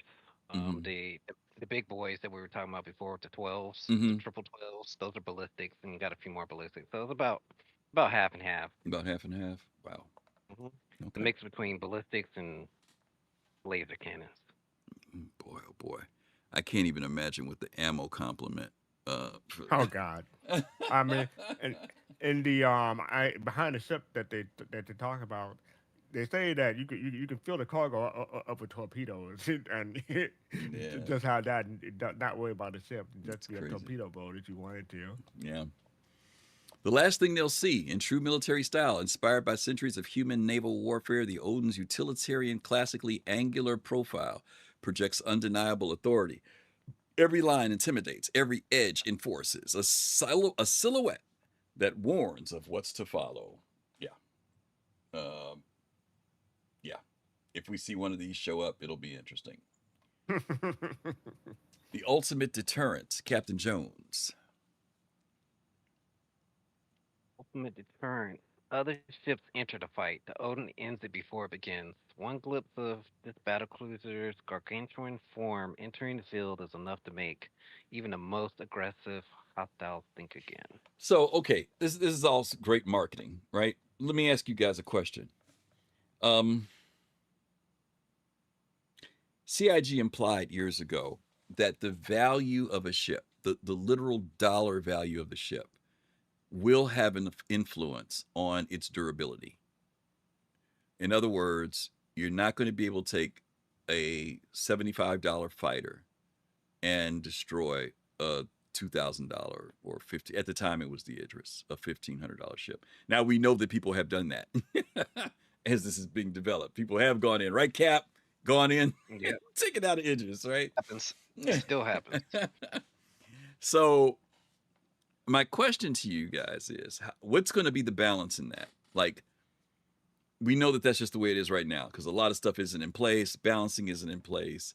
If we made the ships that formidable right now, for the most part, it would be very terrible because people just wouldn't be able to destroy. You'd have ships that just couldn't be destroyed at this point. But what do you think will be the balance for this so that a ship like this could be disabled? Like, what will it take? What would it take to actually hurt a ship like a battlecruiser? I think when people are looking at the ships or trying to decide what ships the meta and what can take what, they're always thinking about it from a one-on-one standpoint. Like one ship could take out another ship, but it means a battle cruiser is a fleet ship. If you want to go Odin versus Odin or a few other ships, yeah, but this ship is going to probably, other than people just flying around for the fun of it, it's probably going to be in the middle of a fleet battle. So really, it's about the fleet complement. The right amount of counters in one fleet versus the other fleet will take the Odin down, and that's not even factoring in skill. I mean, we know that those big size 12s can one shot some ships because we saw the Bingo during Invictus one year. But if you're missing all them shots, and it's kind of pointless. So are we looking at? Go ahead. If we're thinking about just like what the counter to this one ship is, a lot of people are thinking about it from a one-on-one standpoint. But we have many ships that are specialized in taking out big ships. They're meant to be flown or used in a squadron of large ships or a pack of ships. Right. And it's going to be all about tactics. I don't think the ship's going to be that hard to take down once people strategize and plan it out. But considering that alpha damage, there's a bunch of factors now with how ships are damaged with shields and armor and all this other stuff. Do you think that it's going to be class to class when you see damage happen in a significant way? In other words, like you said, you have a fleet of a variety of ships and they can peel away over time, right? They can start eating away little by little. But when you're bringing, let's say that you bring your battlecruiser and I bring my battlecruiser, have we stepped up the game at that point when the battles are at that level? Yeah, it should be battlecruiser versus battlecruiser, and then there's other things. There's boarding. We got boarding ships. We got hacking. We got hacking ships. Well, you got people in chat saying you got sabotage too. There's some insider. I think there's a couple of comments online. About you got that. people hiding out in that quiet room planning their mutiny. Oh God!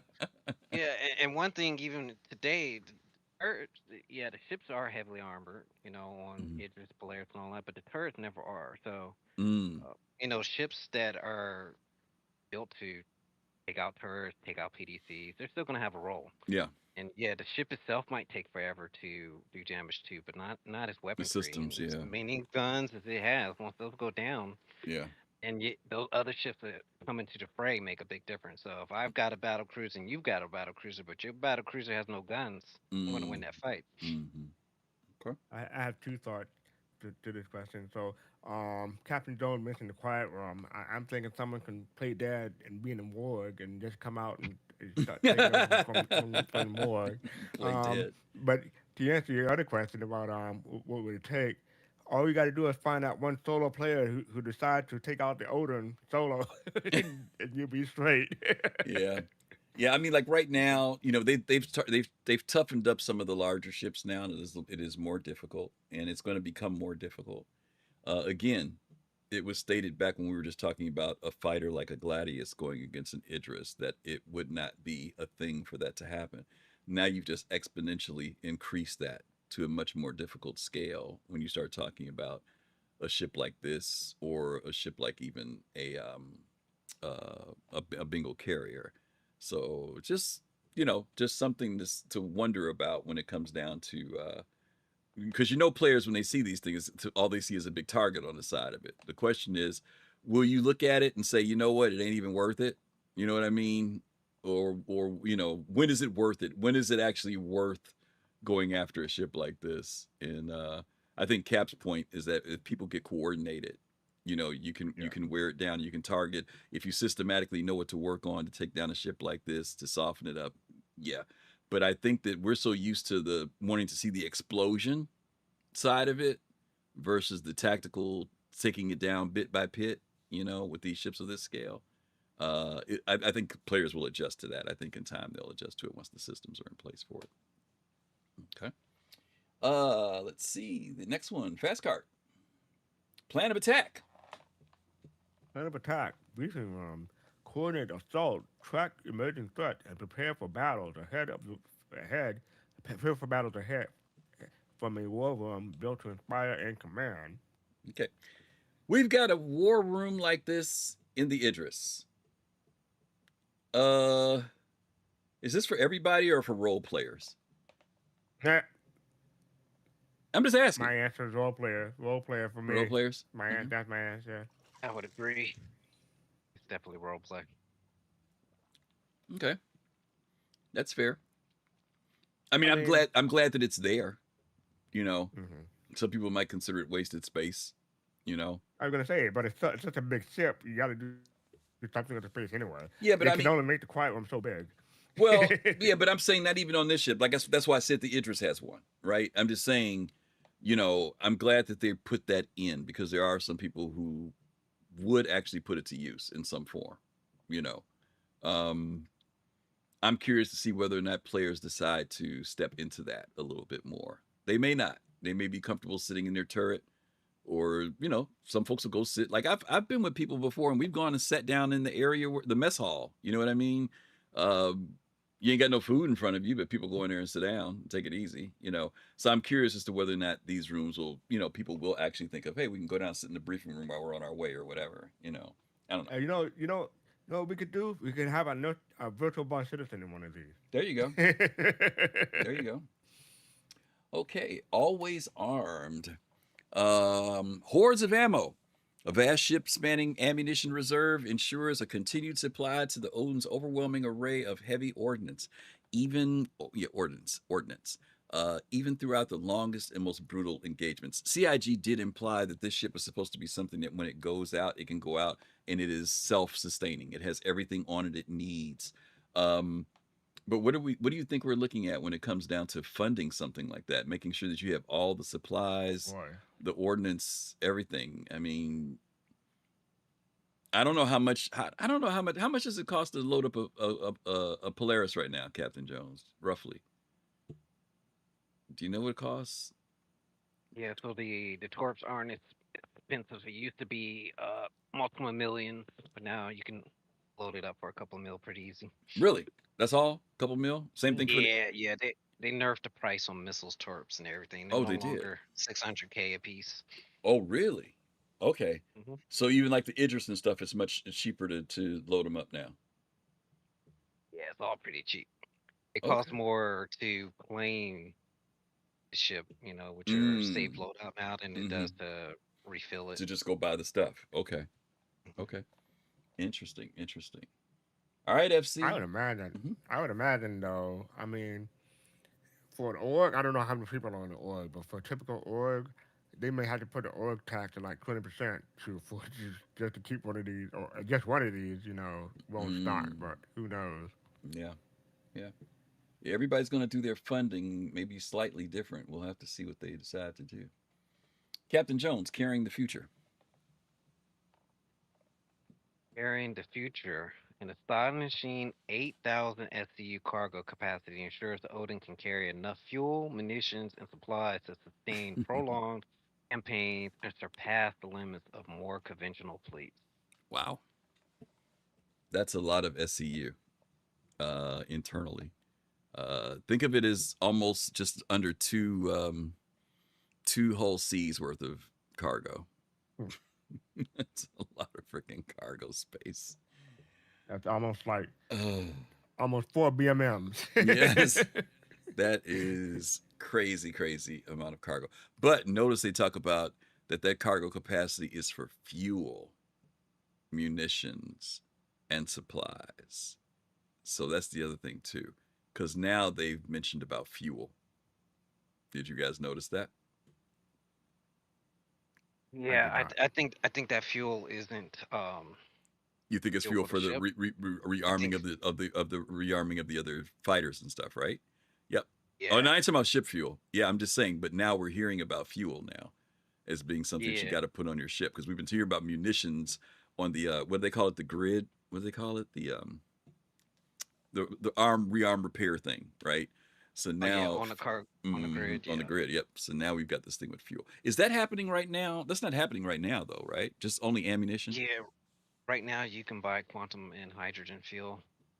Oh, and put it on the grid?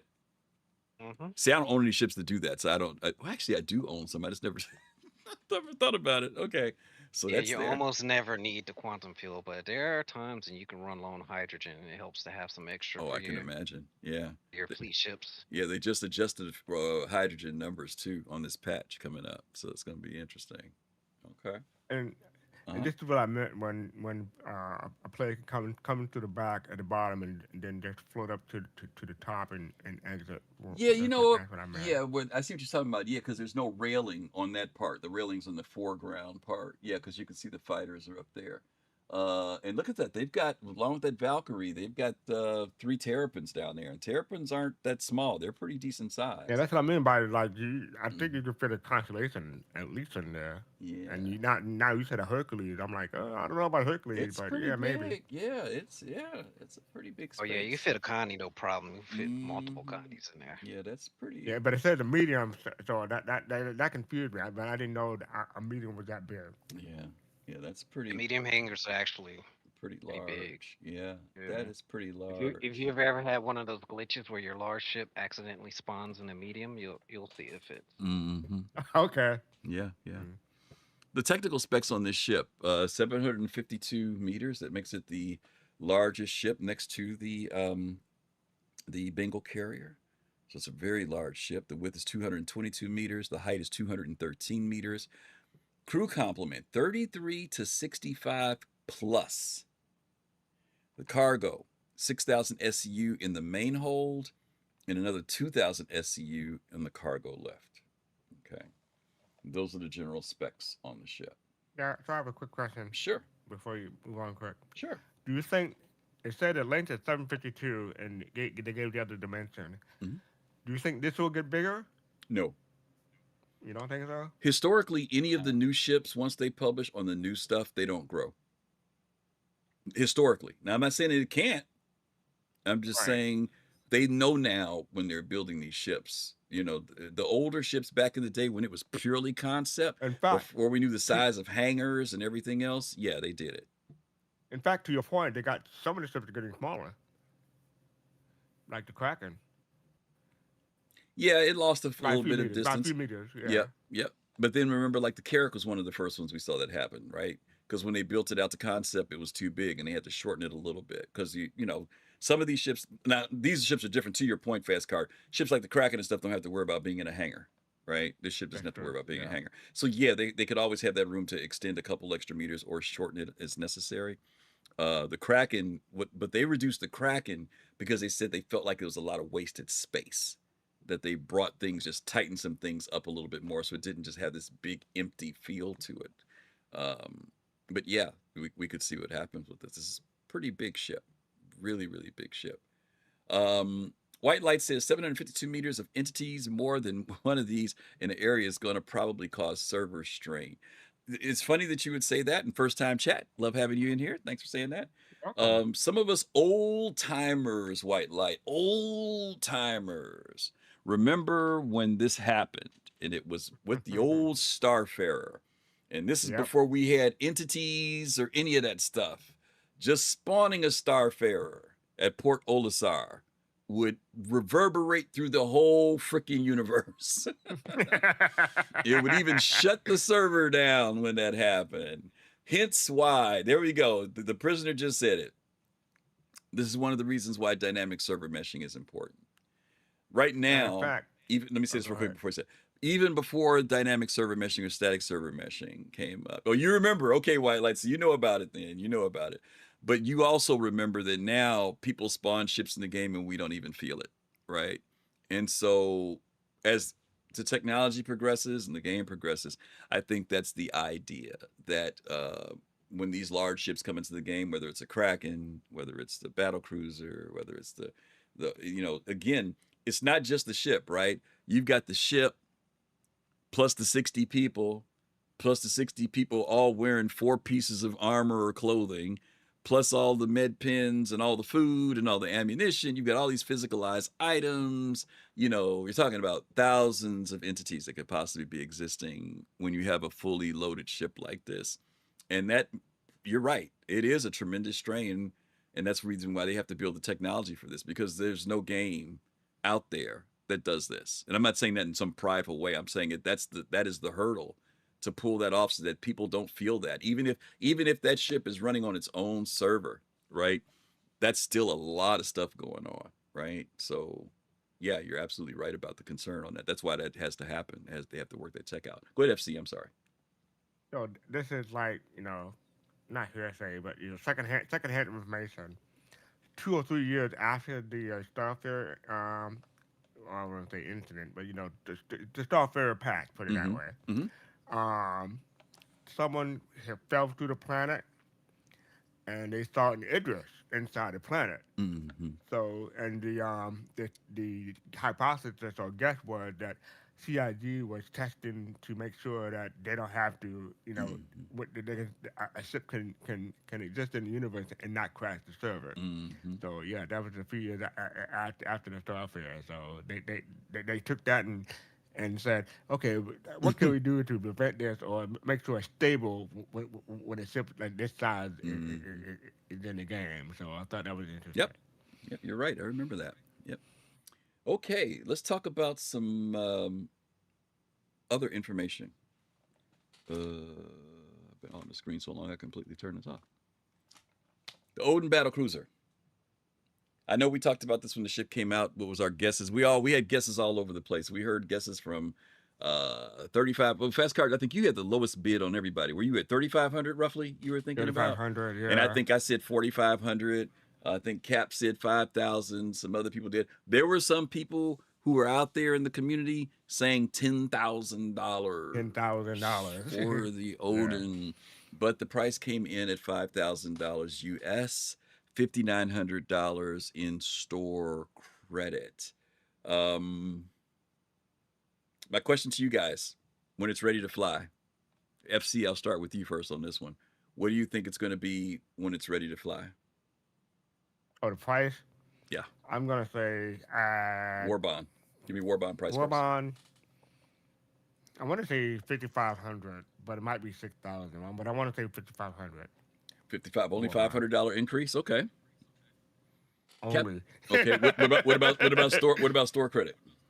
Ooh. I mean, typically when they do it, they both add the same amount, so it'll be 64.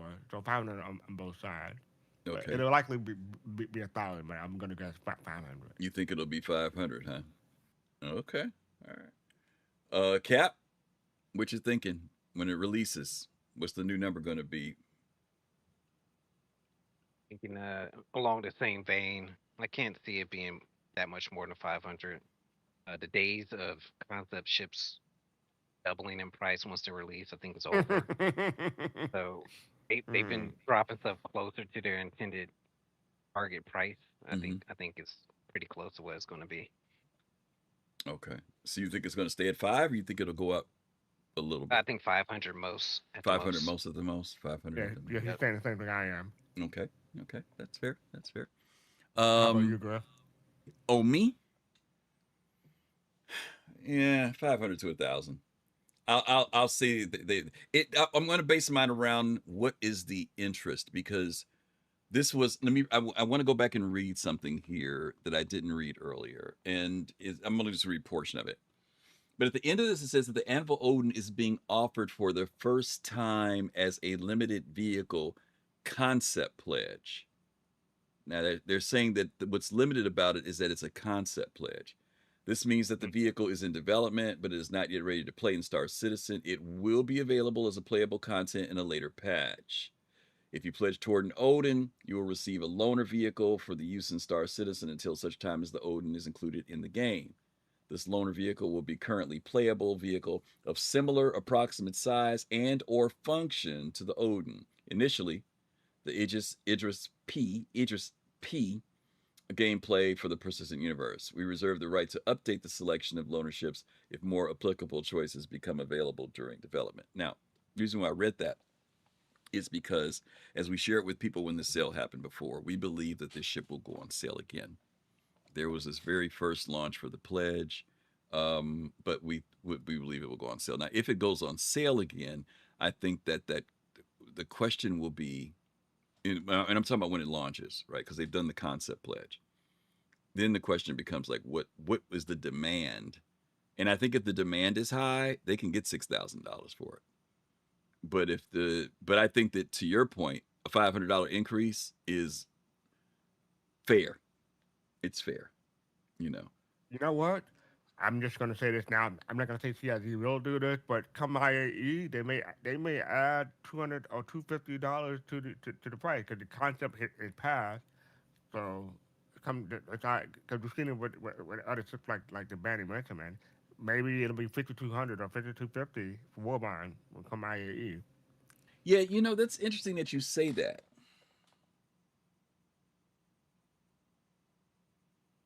See, my problem with they say is that it's a limited vehicle concept pledge. Now, Yeah. is the limited? That's I'm in. Yeah, but I'm saying is limited based upon it was limited because of the amount that were available, or limited because they were only going to do it once. I think they mean once because it's the original concept sale. But they didn't say that. That's not Limited. what they said. They didn't say original That's not what concept they sale. said. And to your point, even the Banu Merchantman being sold is still being sold as a concept. Yeah. It ain't released. Right. So to your point, if they sell this again, let's say that November comes around, will this go Okay. on sale again? Yes. What do you think, I Cap?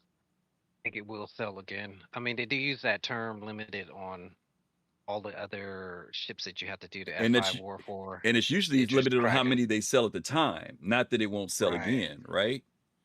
Yeah, and if you think about what they say with deliveries, they said that those paints were going to be That's true. Yep.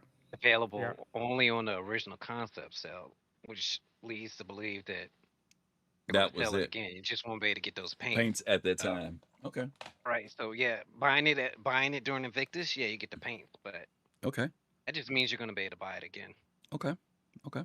I don't know if they're going to expand the Odin Founders Club or how that's going to work. I but don't think so. I think the Odin Final Club was for the original concept. I don't think they're gonna. It'll be interesting, but I don't think they'll. Do you think they'll do another essay? The Founders Club is interesting because people got into the Founders Club whether they bought a Odin or not, right? Right. So the question becomes what I could see them possibly doing is that if they put it on sale again, anybody who buys one automatically gets put in that club, but they won't open it up again. If you buy one, you get in the Founders Club automatically. But maybe not. Maybe the founders, like fastcart said, maybe the Founders Club is just you're the first ones to help kick it off to launch it, and that was it. You know. Yeah, I think that's what based off what they we'll said see. about the paint, I don't think they're going to expand. They won't open it again. Okay, then that's I got no bark about that. Okay, cool. Crew capacity, that number that they sped out, 35. What was it? 35 to 65 or something like that. 33 to 65, something like that. That's what it said. Yeah. 33 to 65. How do you guys feel about 33. that? Oh boy. Can you get 60 gamers together to coordinate on a ship? I mean, you have sometimes you get like 100, but I mean, how often how consistently can you get that number? That's the other question. Okay, that's fair. We can maybe do it once, but can you do it every weekend? Okay, yeah, that's fair. Let's say you want to build one, guys. What do you think it's going to take to craft this thing? And how long should it take? Boy. And how long should it take? You take it first, Captain Jones. I think it should be in dry dock for months. A lot of times when people reference how long it takes to build something, they're talking about the mat, how long it took them to mine the ores and the materials. Right. You know, with a large enough org, they can zerg that pretty quick. Right. But as far as actually, once you click the button and the dry dock starts actually building it, yeah, that should have significant time. Maybe it'd be cool if you can even see it slowly. Mm-hmm. I mean, it's just fruition, you know, seeing a frame, seeing it being built, but you know, you shouldn't be able to pump these out in weeks. Okay. Now, let's go back a little bit, gang, because I think Captain Jones, I'm going to put some context to what he's saying. At least I think this is on the page he's on. He said, hope it is, because otherwise I'll sound like a nut. CIG is moving to a point where ships' destruction is not as much as it is disabling. You can disable it, you can hurt it, you can do a lot of damage to it, but the idea of destroying it will take an extreme effort. You will deliberately have to be spending a lot of resources and time to completely destroy a ship. Right now, we go out, we do these little mission things, they pop up. Idris shows up, Polaris shows up, your ship, boom, it blows up. CIG says, no, that is not the way it's going to be. You can do it, but it's going to take effort to do it for players, because if what they want to be able to do is that a ship gets disabled, now you bring in the game mechanic of repair, or you bring in the game mechanic of crafting, or you bring in the game mechanic of towing. Those things start to come into place to salvage a ship, to bring a ship back to life. But there can still be destruction. So, to Cap's point, it shouldn't be that frequent that you completely lose your ship. But in the case that you do, the risk versus reward dynamic of what it means to lose your ship, how long should it take for a ship like this? And fastcart Cap just mentioned he thinks it should take a significant amount of time. So fastcart, if your ship is totally destroyed, you've lost it, you've lost all the weapons, all the supplies, everything is gone. You got to go back to dry dock and start building again. How much time are we talking about? Yeah, I'm basing this on the time I thought it'll take for the Bengal. Okay. For the Bengal, I said 6 months. So for the Odin, I'm going to think 5 months. Really? Interesting. That's a long time, brother. I'm not saying no. It's a big ship. It's a big ship. Yeah, but it ain't a bingo. But it ain't a bingo. A bingo. I know it's not a bingo. A bingo's ship like, complement is 700 is people. A kilometer. Yeah, I know. 750. So. How about how about 2.5 years? I mean, 2 months, 2.5 months. 5 months, Jesus Christ! I said years. I was like, yeah, right. That's a long time. Oh God. Yeah, okay. That's fair. If you believe 5 months, I'll buy that for $1. Okay. I'm scaling it based on what I believe in the Bengal. If they said out that the Bengal takes 3 months, then I would say it would take 2.5 months. Well, Captain Jones mentions a good point. There's 2 aspects of crafting. There's the getting the resources, which the players do, but the drone work is automated. That's its own thing, right? So like he said, even if your org decides to go completely nuts in Zerg and say, we're going to get all the supplies, or let's say they got all the supplies already stored, right? Let's say if they're an org that's got all the stuff already stored somewhere, now they just got to deliver it to have it built.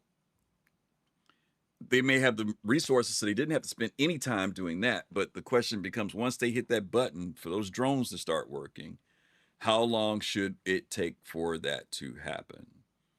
And I have an interesting question. Well, I think it's interesting. How would you get an Odin blueprint? Oh, they'll come up with something in the game for that. Yeah, but what would you guess? What would you suggest? Well, for me, see, I already have this issue with civilians having military ships.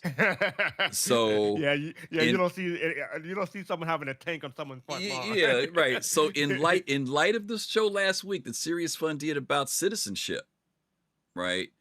There's a part of me that feels like once you start getting to military class ships like these Polarises and all them other stuff, you're supposed to be in the UEE or something. That's just my general feeling about those ships. And I know people ain't gonna like that. But it's like, you got regular people riding around with an Idris, man. It's like, I don't know. But, it's gameplay, right? For fun and game, right. You give access to people and stuff. But when you're building a ship like this, man, or come on, you got regular Joe is riding around with a Bengal. It's like, it don't make any sense. But I don't know. Right. I struggle with that a little bit. I don't know. And that's just because I'm wrestling with the lore versus gameplay. But anyway, last question for you guys. We got to wrap this up. In-game. Is this going to be the in-game for some people? A lot of people talked about the bingo, but will this be enough? I mean, like 60 people versus 80 maybe for a bingo. Do you think this will be the buckets enough, Captain Jones? Matter of fact, Captain Jones, why don't you tell people, because you guys, your org was able to snag one of these, right? Weren't you guys able to get one? Yeah, we do got one. Okay. So,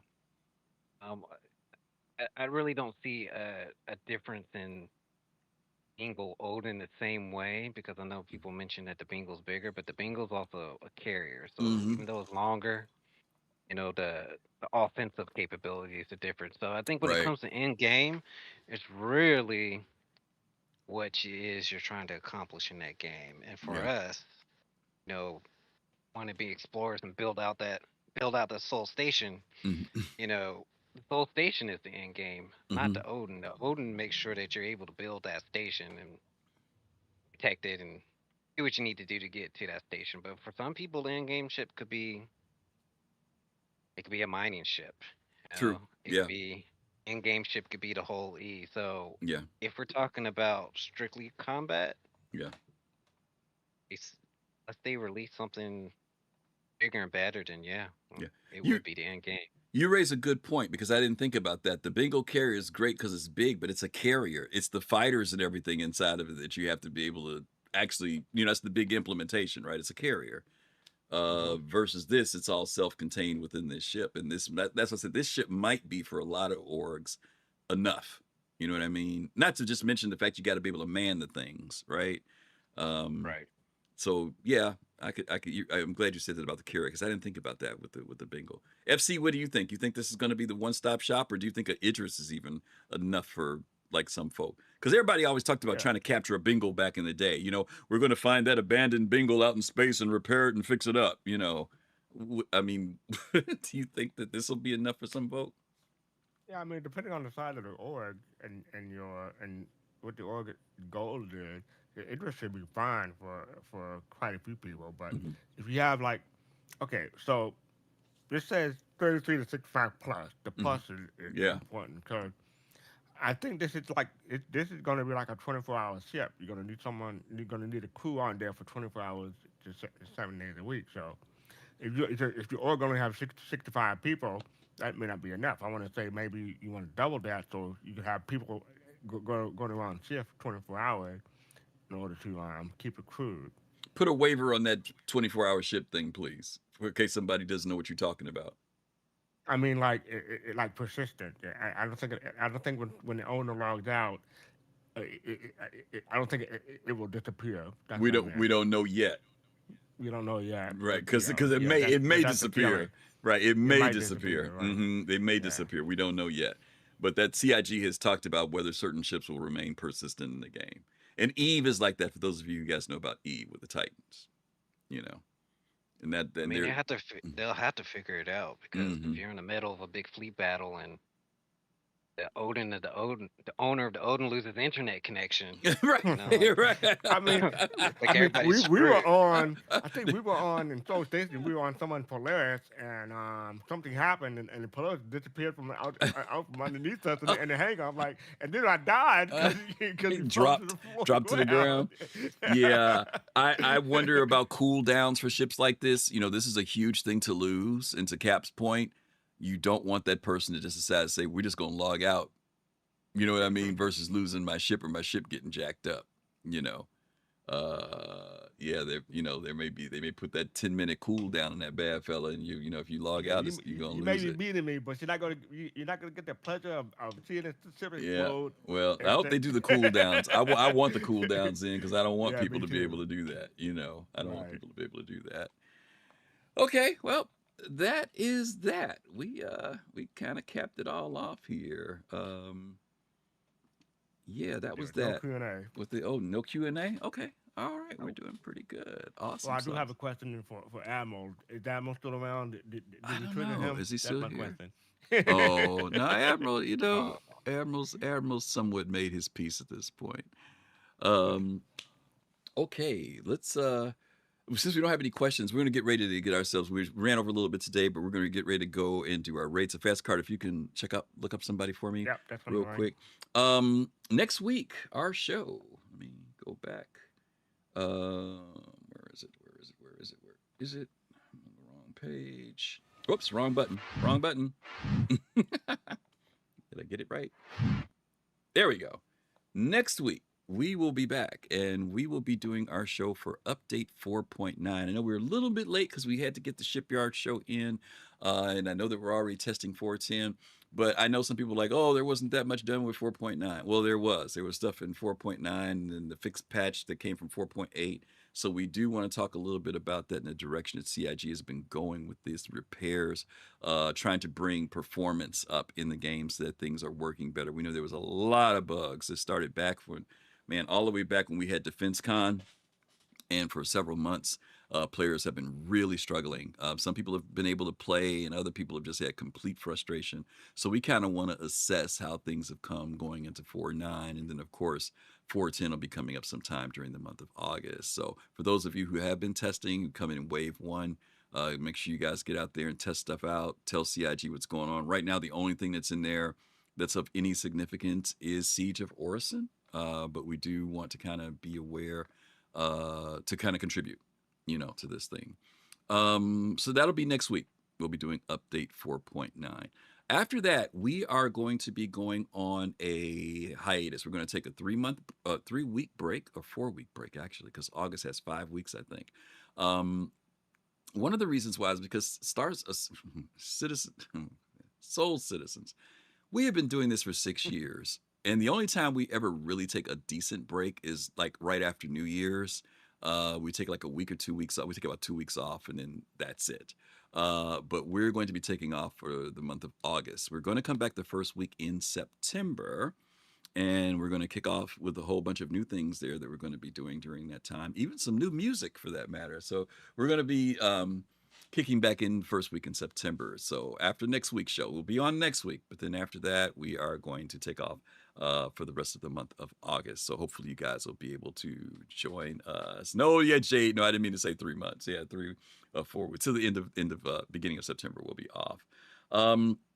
Again, thank you for those of you who've been able to contribute toward the Soul Citizens, and I should say the Soul Citizens. It's really serious fun, and myself being able to go over for the Squadron 42 event. We really, really appreciate it. We'll probably run this one more time next week. Hopefully we can get a little bit closer to our goal, but you guys have done an amazing job. We know that things are tight for everyone, and I'm going to speak for Sirius. We appreciate any sacrifice that you guys have done for this, whether it was $10 or $500. We actually had somebody drop $500. It's amazing. You guys are always great, and you always have been supportive of us. So thank you for being able to hook us up, because Sirius and I will be appreciative of anything that we get. And I'm also thankful for people who helped me out too. Thank y'all too. I don't think I forgot. You haven't forgotten. Yeah, we're gonna keep saying thank you all the way to the end of the year. So thank you all for everything that you guys have done. Yes, in past tense. Right now, you guys have raised $925. That is amazing. There were 5 donors, and you guys have just done great. So thank you. But the QR code is on the screen. Like I said, even if you don't get a chance, or if you can't donate, just go check out the page, read the information that's there about me and Sirius, because there's some stuff there that you guys get to know a little bit about us and what's going on with us in our lives. And that is it. I want to say special thank you to Captain Jones for being here tonight. Appreciate you, brother, being here as always. Always. Some people are jealous because your Auric has one of these. Yep, but that's cool. I was very happy that you guys got one. When I heard that you got one and who got it, I know he was really hoping to get it. He took a big risk too, because he melted a whole lot of stuff. He not only melted stuff, he sold stuff, but it paid off. It paid off for him. So God bless his little heart, because he was able to get it. Okay. Risk no reward. Yes, yeah. Talk about risk and reward. That was definitely risky. All right, we are going to get ready to do our raid, and fastcart has found, is it Cleo? I missed a letter in that name. I think it's C. Yeah, the C wasn't in my thing. Okay. Cleo Pexty. We did Cleo once before, which is great. We're going to be getting ready to, and we will be doing Twitch drops next week too, so we'll have that turned on. So when you guys come in, if you guys are interested in getting the Twitch drops, you'll be able to watch us and get that too. But in the meantime, let's get ready to go over to Cleo Pexty. When you get over there, she's got 35 people watching her. Say hi. She's been on for 2 hours. Looks like she's in a mole, maybe. She's in one of the Argo ships. I don't know if that's the mole or the other one, but she's out there right now. Let her know she came from the Soul Citizens. Again, fastcart, thank you for being here as well. And thank you all again for everything, the subs, the support, the financing for the UK, all that stuff. We appreciate you guys. Until then, we will see you guys next week. We'll see you soon. Peace, love, and soul. Ciao.